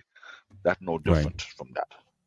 So the Right. same fundamental behind it. But when we come to these gods, man, you really got me into doing homework right now because this is Yeah. when I think about it Now, like more I and said, more. this is the first time I've never seen, like I said, these different types of deities and beings sort of cross compare, like just lay everybody out, Well, Paul, I want to and ask you kind a of space start really fast. comparing. We're seeing all these, these similarities. So I just think that's just something that's fascinating that I've never, heard this discuss out in the open, and certainly not in the BMU space. So again, the fact that we can bring this sort of content to the BMU space, So, Paul, real appreciate it. Yeah. if you look in the chat and in the back chat, I put in both so you both guys can see this. Okay. It's and I took this off one of the historical websites. It says Roman actually has taken their gods directly from the Greek gods. That's the soul version, obviously. If you read Mhm. more detail into it, Right. I think it's kind of fascinating a little bit because it Right. goes back what we were saying earlier. All these gods are intertwined in a way, Right. and it says it right there, black and white. Yeah. Yeah. I mean, it's the human story, again, it has an origin, and again, it trials. People take their beliefs with them, their influences, especially when you see the level of creativity. Then again, if you go back to Egypt, ancient Egypt, I mean, they were a technical marvel, relatively speaking. I mean, for years we've all heard like the pyramids. Like I always heard, like for the longest time, no one knew how they could create them. They were so perfectly shaped and symmetrical, like the cutting tools, and how would you move these huge stone boulders to make them and how they aligned with the certain constellations or whatnot. I mean, it's like, if you would even try to do that today, even with our modern machinery and our CAD programs and things like that, it'd be very difficult to create. So how was it that these ancient civilizations had such a knowledge of mathematics and invention back then that was, for whatever reason, historical record, a lot of these civilizations died for whatever reason, political, famine, disease, whatever it was. A lot of them got buried by the sand. And then we, dig these things up and we notice that, we've had these civilizations that were far more technically advanced. And then certainly once you get into the 80 period, you had this dark ages where, there wasn't a lot of invention. That we discovered later on that you had these civilizations that were far advanced. They were doing surgeries, like open heart surgeries and, all kinds Years of, ago, yeah. all kinds of things that we're just now getting back to. But oftentimes that would happen, especially back then with war. Wars were so total. You didn't have a culture like, I know you talked about Alexander the Great last week and how he was able to have people sort of preserve cultures or whatnot. But a lot of times war was absolute. So it was like, you wipe out everybody. And unfortunately, a lot of their history, their culture, their invention, their science oftentimes died with them. And we would have to sort of rediscover what that was. I'll But, give you two good examples right there now, yeah. Paul. Like we have in Egypt, like Library of Alexandria, and it was Yeah. burned to the ground by the Romans. Yeah. Like, and that's sad because that was one of the best thing you ever had. Where every last book named to man in that library. Yeah. I'll give you my imagine- personal opinion here about something. Yeah. I know maybe it sounds like a theory only, and it is a theory. I don't Sure. think it was ever burned down. I think it's hidden because we're not ready to look at those books. They're too advanced for us.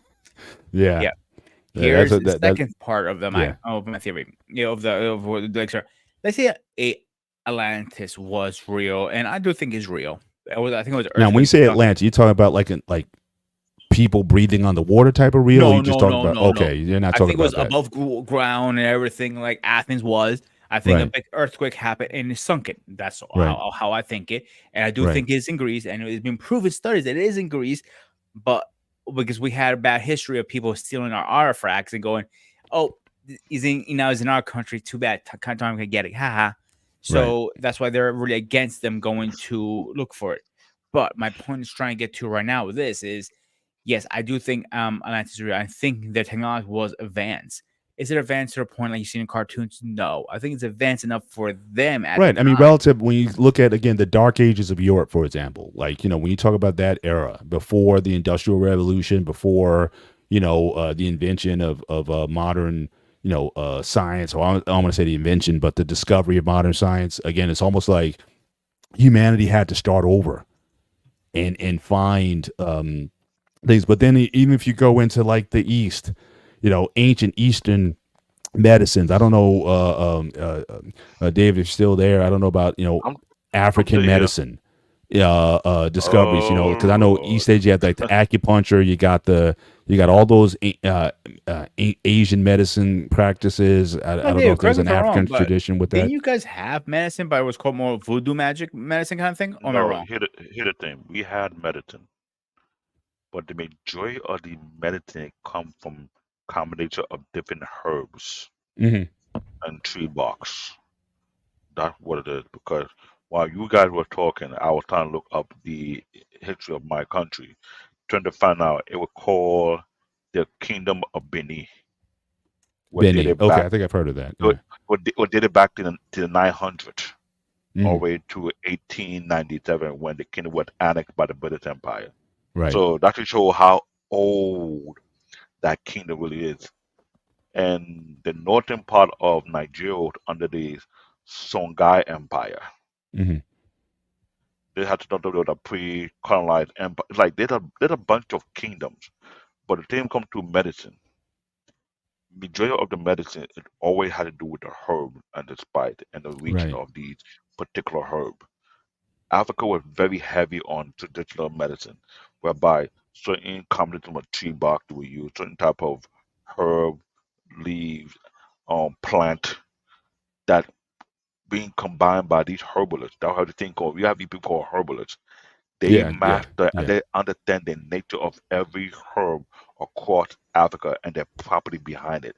How to make certain herb to produce certain medicine for certain cure. That was the main thing because when I was looking up African empires, I found up to 13, but based on the date and the time.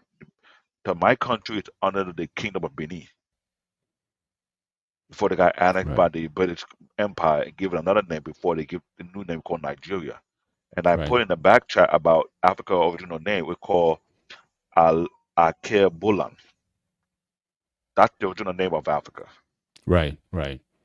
So it's I kind think of I like think I recall that. I remember taking a college course. I think that was revealed to us. So I remember that. so when I went to Nigeria and my mom did take me to a herbalist, they use a lot of herb and tree bark. You will soak it. No, they'll soak it in alcohol. That's what it is. Hmm. They're the herb mixture called I think it was I forgot what it was. Um, they're the African herb. It's a tree bark. It's known for uh, curing impotence among men, Oh wow. but it has to be soaked in. Wow. I know if he does You know, BMU is stop. going to come after you now and says that look, you know, He does you stop. already have all these imports, rhinoceros horn and all this stuff or whatever. So he's gonna make you I knew go you and took open up the a business version of and True start to over bring there. stuff over. I Was that? knew you guys took a version of a Viagra on your side of the country. Yeah, it's a version of Viagra, but it's Now not I like know what's going it's on not with the R-Pain. it's not like.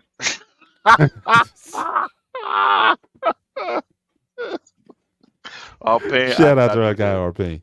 I did not do that to the. It's a tree bark. I forgot what the original name called, but you have to soak it in alcohol for a couple of days. Then Right. when you do drink it, it cure you of impotence with no side effect. Only problem is women end up running from you.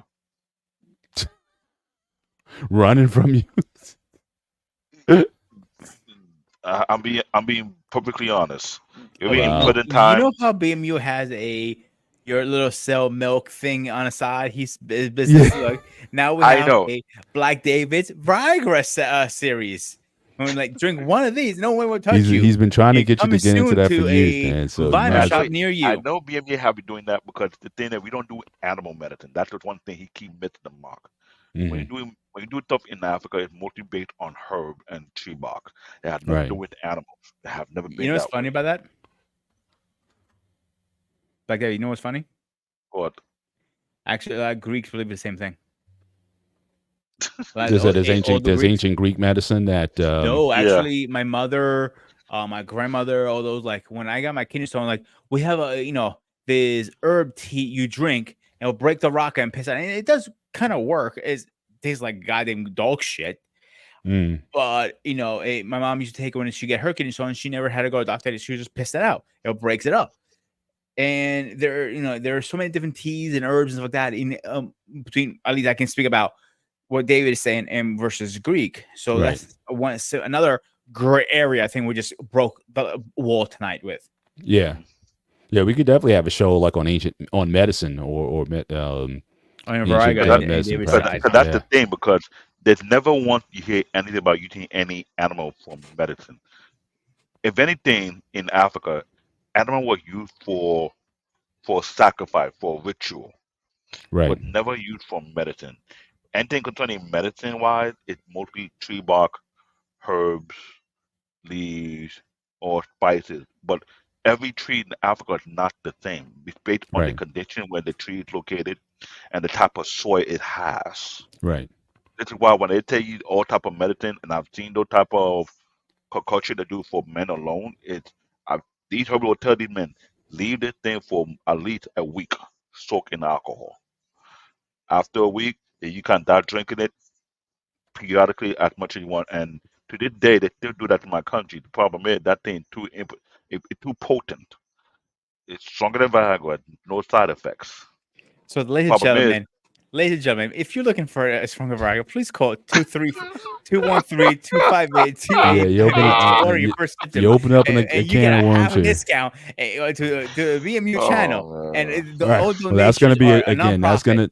That's going to be another gray area down the line. We're going to have a gray area on how sexual dysfunction is treated throughout the world, and we're Yeah. going to talk about all these And ladies and gentlemen, if you'd all like these me to put the different number in the functions, link, all just these let me different know. people and their secret formulas that are available to us. But No, I know we're I blame yeah. Take Heed because it's her fault because when she was on the panel one time, her husband's also a Nigerian. She said, "One thing I like about my husband, he doesn't tap out." I was like, "Oh Lord, you Now, just is mess he it up Igbo for or me." Yoruba? Her husband? You gotta ask her Okay, all because right. She never revealed that. Okay, but she knows. yeah. But But I that's what know I'm saying. we're one. Yeah, I know we're running down the show, so I just want to see if we want to get to. I mean, Pete, unless you have a final topic, I can kind of take it from here. If you had another set of questions or segment that you wanted to go into, otherwise I can kind of go in a The different only thing I want direction to here. touch base on a little bit with the Sure. statues you were talking about earlier. Yeah. I think it's fascinating, and to this day, even back then, we all picture this body, like a perfect body in a statue. Even to this day, you're into fitness, like as well as I am, Yeah. and you always picture that perfect body, and you're always looking at the statues, the Greek gods, or whatever you're looking at. Right. And back then, fitness wasn't a thing, but they were still even thinking about it. We even knew about it. Think about it. Right. Which again, the influence again, going back to how those ancient gods and practice, how that influenced us to today. How men and women look at themselves. Like I said, the female statues again, very feminine, very the arms, how the arms are positioned, her poses and everything, and how we've always tried to model that in our women because it's it's again how we best like to see ourselves. I mean, again, guys, what guy doesn't like muscle? What guy doesn't like being exhibited in a strong in muscular fashion? These guys with the beards. Now, again, certain cultures I recognize, even though I'm part of the 7B club, I recognize that beards give a sign of wisdom. I want to touch base on the beards when you're done. Of wisdom and knowledge and understanding and a representation that you've lived a full life. So yeah, I think in a lot of our images now, David, if you're still on, wanted to ask you because this is one thing I haven't seen manifested in a lot of African art, if you will. Gods, for example, in these sort of images, or like I've seen, I've been to like African shops and looked at African art, and people have like wood carvings and masks and things of that nature, but I've never seen gods or goddesses drawn, or like statues or figures in these sort of ways. But it's definitely with the Greeks and the Romans. There's definitely a very different way they represent A themselves. lot of these African gods were made in statue, image. Sometimes they're marked, they may have whatever, never a portrait of what the god looked like. It have always been the case. Mhm. There's so many African artifacts that have been taken out of Africa, put in a lot of these museums that represent certain god of certain regions. Mhm. And they've been fighting to have those things returned back to Africa for those purposes. Right. Without, But are the even though you figures saw that, themselves? Do they look? Are they muscular? Are they? it How? doesn't show any sign of muscular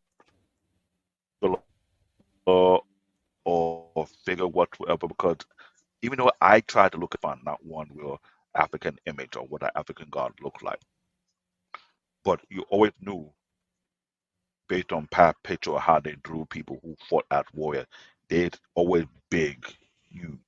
Most of the when it comes to men, the symbol of strength is always based on the size of the muscles. Right. But you never see anything about a god. I'm being real dead. I have not in my recollection have I seen any African portrait of a god or how he looked or how he's supposed to be. It's never been the case. There's Right. many actors who try to portray it in many ways, and you can see them that have their own figure and their shape. But not one had even tried to draw one to exactly how he put to look. Right. It's out here in the US they try to put what they think the god look like. Right. Well, I And honestly think that happens I think a lot of that started with, again, the Greek and the Roman gods and goddesses. I mean, because if you look at I do those agree on ancient that. Egyptian gods, a lot of that was, they had animal heads on them or figures, or they weren't drawn to look in certain ways, but that sense of, again, what we think of manhood now, again, when we think about bodybuilding, we talk about athletes, when you talk about even going back to ancient Greece with the Olympic Games and the early And I get it, sports figures and whatnot. I mean, yeah, here the truth of thing. When they did fight war among them within kingdom, they were long distance. right, There was no hold back right on the thing going. There was, when I say the strength of African, it's been known throughout the continent. They are not weak. right, right, And they would have run from one country to another country, it was done. right. No, absolutely. But in terms of just the art, the representation, I haven't seen that to the extent You, I've seen it with you the won't Greeks and the play. Romans. You That's all. won't That's play. all I'm saying. It's The Greeks but and Romans have it literally deep as you can find it. I have looked You can into find it for years, and the only one or two I can find, I think Greek and Roman, because they were pretty close, they're like neighbors, pretty much. And I think that's why we're so similar. Even Egyptians, if you use their hieroglyphics, there is nowhere near no, as how over dramatic it is. But I think right. what I think is fascinating, we came around a big circle if you think about it, because we had Mount Olympus, now we have Miss Olympia. See where I'm going with this? Yeah, Yeah, too similar. It's way too similar. And we didn't have that in Yeah. Africa. That was the unique thing about it. We do have some mountain, but it wasn't a lot of mountainous area in Africa. To think about it though. So it kind of confusing. But if you were to do a research base of any kingdom before colonization, you might have an idea what you're looking for, because I think that's where the question come to play. yeah, Because when yeah. I would, within the empire, that you find where the god origin comes from. mhm. But I Yeah, do want to touch base on this beards for a second. yeah. Sure, go ahead. Beards in all cultures, I don't care where you come from, symbolize power, It manhood. does. So Well, actually, since David's here, would you agree with that? Because again, in I Africa, will. I generally will agree. speaking, a lot of men, especially depending if you're in the sub-Saharan area, having hair is not an attribute or an asset. You can't grow hair. I mean, you see the women, even they don't have long hair. I mean, so hair is not something that in a lot of African cultures is even possible, just based on genetics and DNA. So would you Now, co-sign on some of that, I David? would say before colonization, a lot of men were growing beard in Africa. That was known for sure. A lot of Interesting. women were Okay. growing long hair, because that, similar to this. I looked up and I found out my continent was called the Dark Continent for a reason, and they were referring to people of dark skin color. So we were part of the Dark Continent, and I'm hearing that a lot of times both anime and movie, the Dark Continent. I was like, what are we referring to dark? And I realized referring to African people, Hmm. but African women always have long hair, but their hair was not silky, it was coarse. Yeah. Right. Yeah. Somewhat easy to manage. African men do grow beards. They do.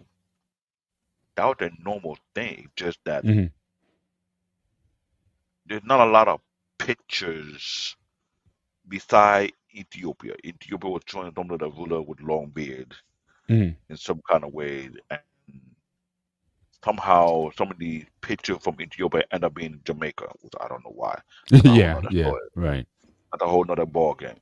Right. But yes, But you there's a would lot of agree that there's certain peoples in Africa where, again, hair is just not grown. It's just, like I said, whether it be it, male or female, the it's hair is grown. very short. It's not grown based on the condition where they're at. If you're in the Sahara Desert area, Uh-huh. in worst case now, it did grow. They just kind of like shave it off.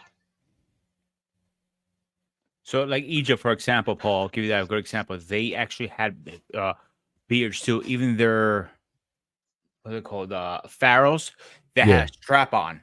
No pun intended, David. A strap Right. on his face, Jeez. and that's what they use as a beard. So I will give you two good examples here. A sign of beard in mythology stand for manhood and wisdom. The only time your beard was cut off if you were portrayed as a punishment. That's the only time your beard came off your face. You could have Mm. trimmed it down a little bit, obviously, if you wanted to. We didn't have buzzers; they used scissors back then, obviously. But even across the board, Zeus again, Allfather, Apollo, and so on. All of them had beards because of the symbol what beer stands for. The Mhm. other factor of a beer manhood also stands you're more likely to be picked as a mate to produce offsprings because your testosterone is higher than a man with no beard. No offense, Paul, and so on. Um, so that's the other thing too. Even back then, believe it or not, beard oil, you think it's a new thing. It's not. It's actually an ancient technique. It was Right. built back in the Roman era, the Greek era, and the Viking. They used to take herbs, crush it up, and they put it on the beards. And that's how they soothe the beards like we do now. Now we just buy in a store. That's the biggest difference. I looked it Also, up like they're too. looking in the comments. I have a surprise for you. I know. I looked up on online, and it say the sign of beard in Africa is a sign of masculinity. In some cases, also a Thank you. sign of wisdom to Right. show fertility. Right. This is So why they All yeah, don't right. agree beard. on So reviews. do I dare introduce? Because I have a question. Because again, I'm looking for this commonality. All right. Go ahead. You talk Ask it. about man. You're talking about manhood, and again, I'm going to try to approach this as delicately as I can, Oh, good. Okay. given at least one of the people who is on the show. I see a lot in ancient religious practice. There are various phallic statues and symbols or how the gods are represented. The phallus is certainly something that is represented, and it's across it. There's an African, there's Greek, there's all these different phallic symbols in a lot of these ancient religions and whatnot. So again, it could be an homage to again fertility, or the idea of having children, or masculinity or manhood or whatever. You clearly don't see that in the monotheistic religions, at least not to this extent. But certainly that is something that also seems to be common in a lot of these almost the worship of the phallus. I'll just leave it there if you guys want to take that away. But what is that you find in African art, in Greek art, and ancient arts, this sort of worship of the male organ? I'll just leave it there. Are we talking about like down here, or are we talking about the face? Yes, yeah. You ever Are we heard talking of a about the phallic Kraken? symbol? You ever? Kraken. So I'm just, I don't know if you guys want to take that one. So I'll take it because I maybe in Greek again. So Yes. Greek, part of Greek, size mattered for a woman. Really? Yes, bigger your Kraken for appropriate reasons. Okay. More powerful you are, more stronger you are. You are a man. Longer the beard, bigger down there worse too. Really? Yes. So it was a real masculinization thing. Right. And that's been passed down from generation to generation. How many times you bust balls like, as when in high school, like, like saying, you think it's too small, you can't find it, all those bullshit jokes. Yeah. In Africa, I hate to say that that's the same thing too. I'm sorry. Gray area. When he brought that up, I was like, oh shit. Paul went there. Paul actually went there. Yeah, I'm just, It's a big deal in Africa. I'm telling you right now. The bigger you are, the more popular you become. Right. But again, the only reason I brought it up because it seems to be manifested in the ancient gods. Like that seemed to matter. It was like a symbol of your African herb that can fix that issue. At the same token, an African herb that forced that thing to go even bigger. Mm. See, now you're acting very much like a Wakandan right now. Because clearly you got this vibranium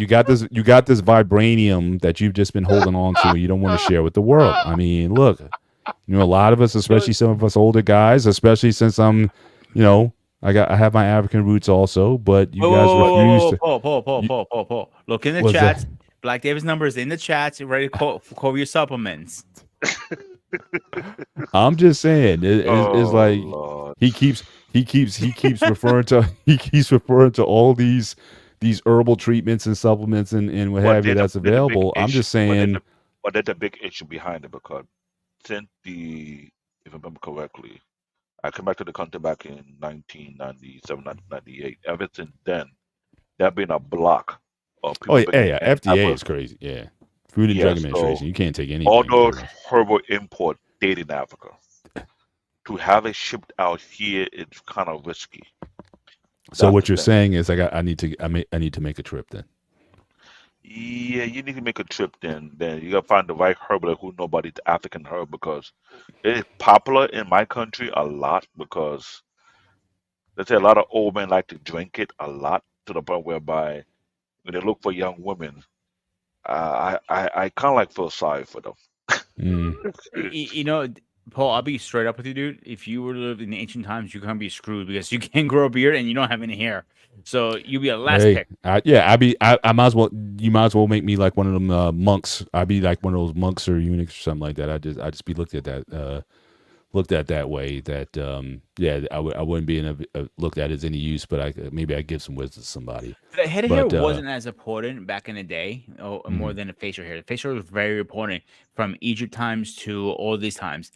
The beard hair was the most important thing on a man. It only protected your face, a symbol like manhood. yeah, So even you go to a lot of cultures, like Middle Eastern cultures, you see 95% men have beards to this day. yeah, Like if I worked in my church, yeah, I'm one of the guys who have the long beard. Actually, mhm, I'm the only one that has long beard in my church. But most mhm, of them have a short, nice trim beard, like a 1 to 2 inches, mhm, versus mine is like 3.5 almost now. So right, you that like even Father Cosentino, remember him? His beard is not as long as mine, right, and I've been mine is a rebooted one. So my right, point is trying to get to beard is a big symbol, and it goes back generations, and we do yeah.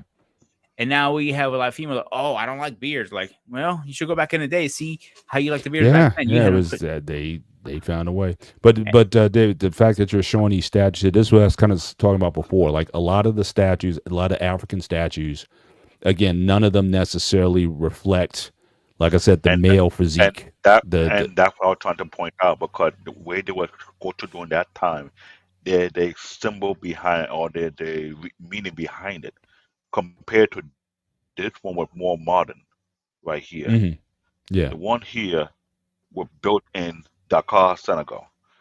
And as you mhm. can see, That's they way see more how they modern. It's got to describe the be. men. That's definitely way That's more way more modern modern. than yeah, That cost about $30 million for them to build. It's huge. right, Compared to all the other ancient statues, it had nothing to describe how African people look.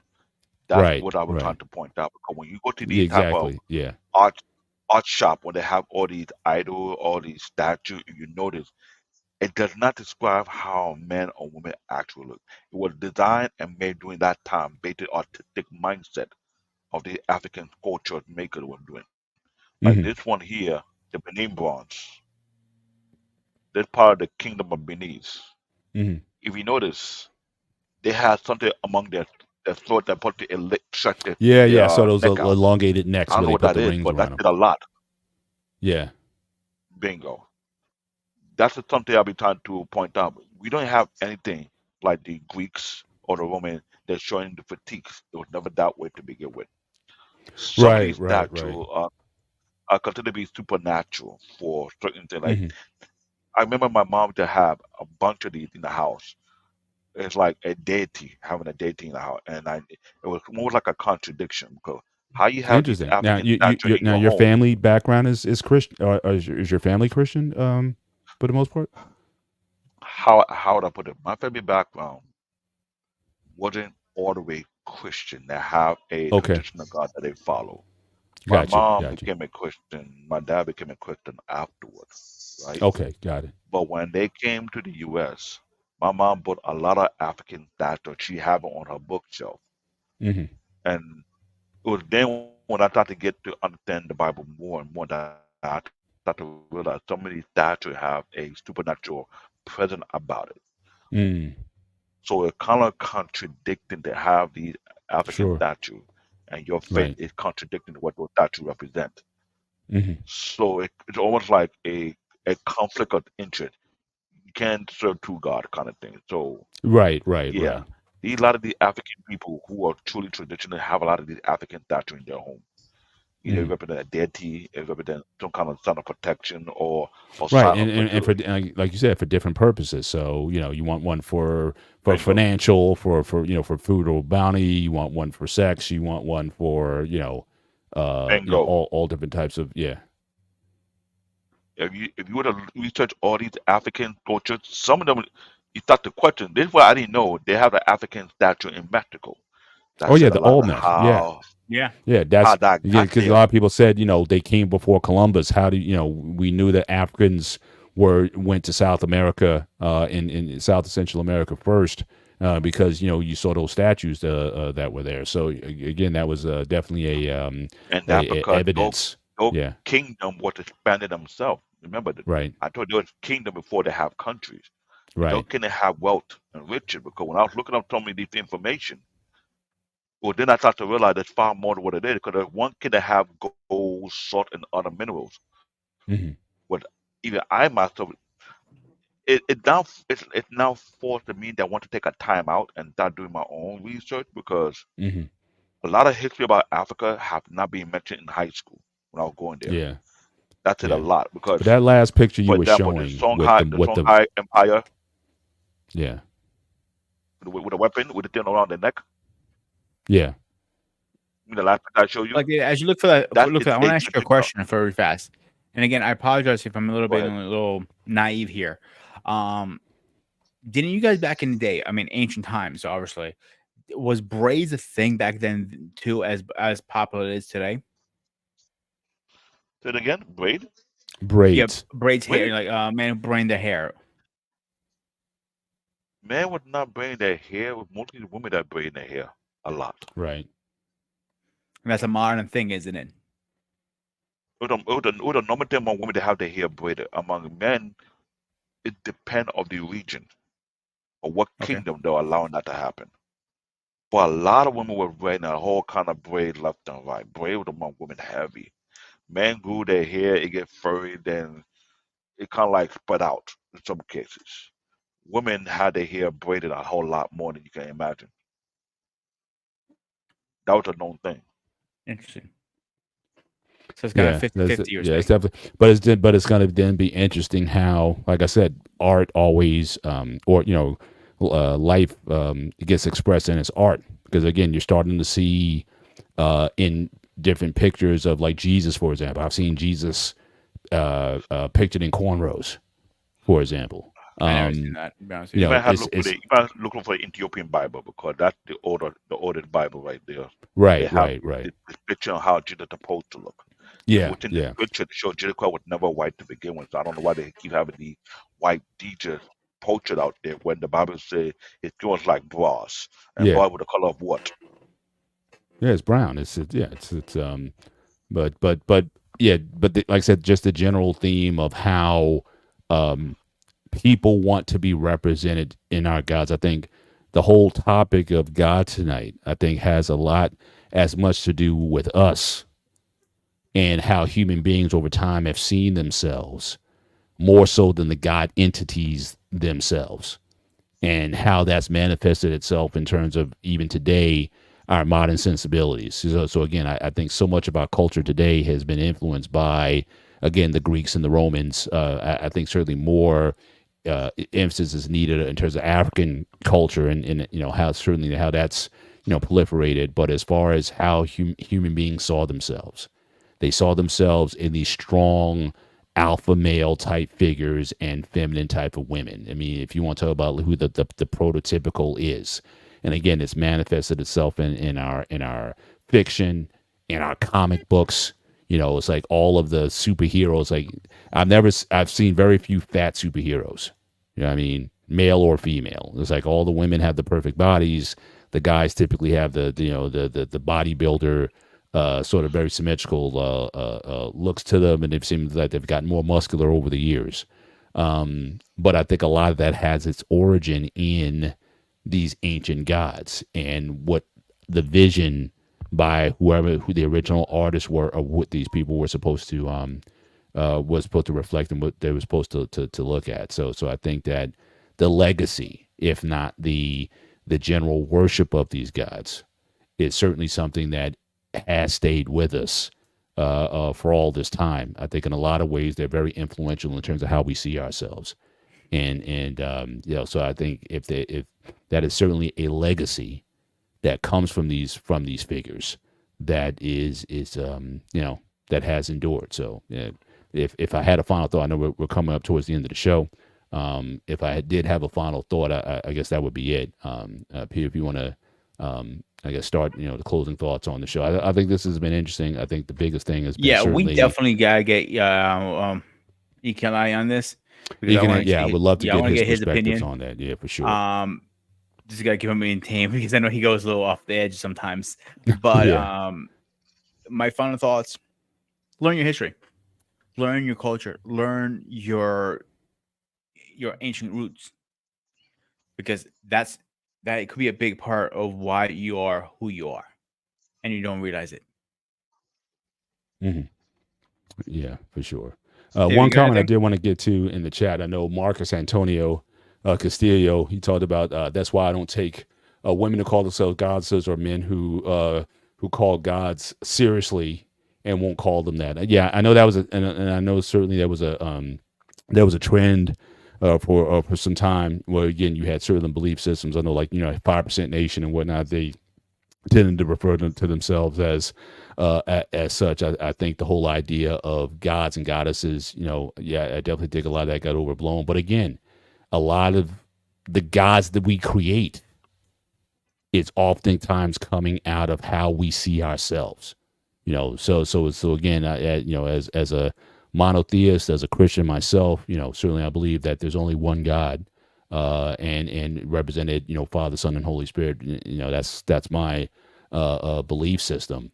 But people want to see themselves through their deities, and so the idea of people calling themselves gods, honestly, that might be as true a statement as can be uttered, because ultimately people more times than not trust in themselves than to trust in another being, because in order to do that, it takes a certain level of humility to recognize that you're no better than, no greater than, or no worse than anyone else. And that people did take a humble approach. I mean, with all the religious strife that's going on in the world and all the protests and all the things that are going on. Shout out to Brother Trey Ferg. Thanks for coming through tonight. Nia, thank you also. I hope I got your name right this time coming through tonight. But this was, certainly an engaging conversation. I think we had a couple folks who came in kind of, spamming us a little bit.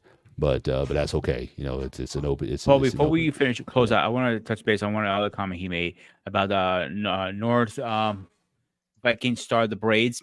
I don't know that. I can't answer that because I don't know the facts on that. Could be, yeah. Could be not. Yeah, too. Yeah. I really can't answer that. I don't know. I think those are things worth, obviously worth exploring. But again, culture evolves, and people, find the expression through, again, how you look, how your hair, your body.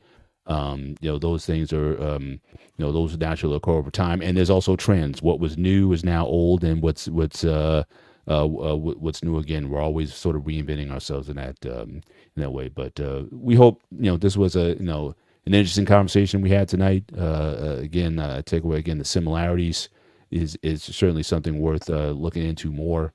Definitely looking at having more conversations like this one. I think next week, I think is your Easter is next week. Yeah, Easter. I can't wait to eat my lamb. That's we will be talking about Greek Orthodox Easter. I will send you a couple words to learn in a week. Okay. All right. Get ready. I'll have to just give me a few days to practice. We'll go over it. I'll call you one of these days, and then we're gonna have a quick. I'll call FaceTime. It'll be easier, so you can see how I roll my tongue and stuff. Okay. I got to do the tongue roll thing. You guys got that going? Oh, yeah. Geez. All right. So, guys, remember, if you're looking for your supplements, Black David's number is in the reach chat. out to David, or we need an importer, and we need some how to get. Probably Ekene's got. I think Ekene has all this stuff. I think probably knowing him. He's got an inside track on this and whatnot. So we need to persuade him to see if he can make some of that product available. And Creative Pablo, he's a big entrepreneurial guy, so I'm sure he can find a way. Yeah, I got to talk to BME on the side. I'm like, I need to get a little commission for me putting the phone numbers out there, promoting the product. We gotta find a good name. I gotta talk to BMU. I need a good name so I can keep Yeah, him on this but for the him. thing that he need to stop all the bad, because we don't do bad medicine. That way he got a misconception behind it. Everything mostly herbal and tree box. That's the difference. So when he keeps saying that, I have to laugh. I'm like, he got it off. Oh, Yeah. so we can call it herbal boosting. There we go. I hear So you. trust me when I say that. You see African medicine, see what it does to the human body, you be shocked. You're like, why did nobody want to introduce it? Because you know why? The pharmaceutical company want to make their million. They don't want to find the easy way to find solution to your system. True. But that That's is the that problem. true because a lot of supplements are polluted. Who knows what in there, and we take them.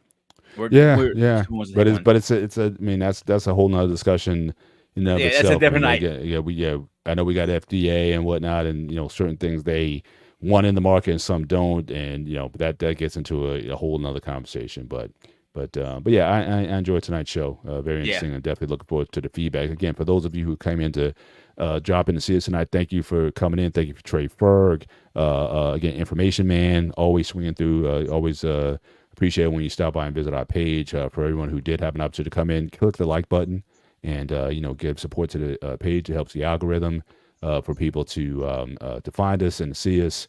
But definitely looking forward to these conversations have certainly been edifying to me, and we've been able to again unpack the layers. And again, we look for contributors. And again, if you're someone who comes from a different ethnic background, and we don't get a chance to learn about Arab culture, Asian culture, Latin culture, we love to get some more input from different people in terms of the cultural perspectives that you have. I think it just adds to the value of the show. So we're definitely looking forward to that in the future. In a couple of weeks, I believe, we're going to have our open line. Give me 2 seconds. I'll tell show. you right now when.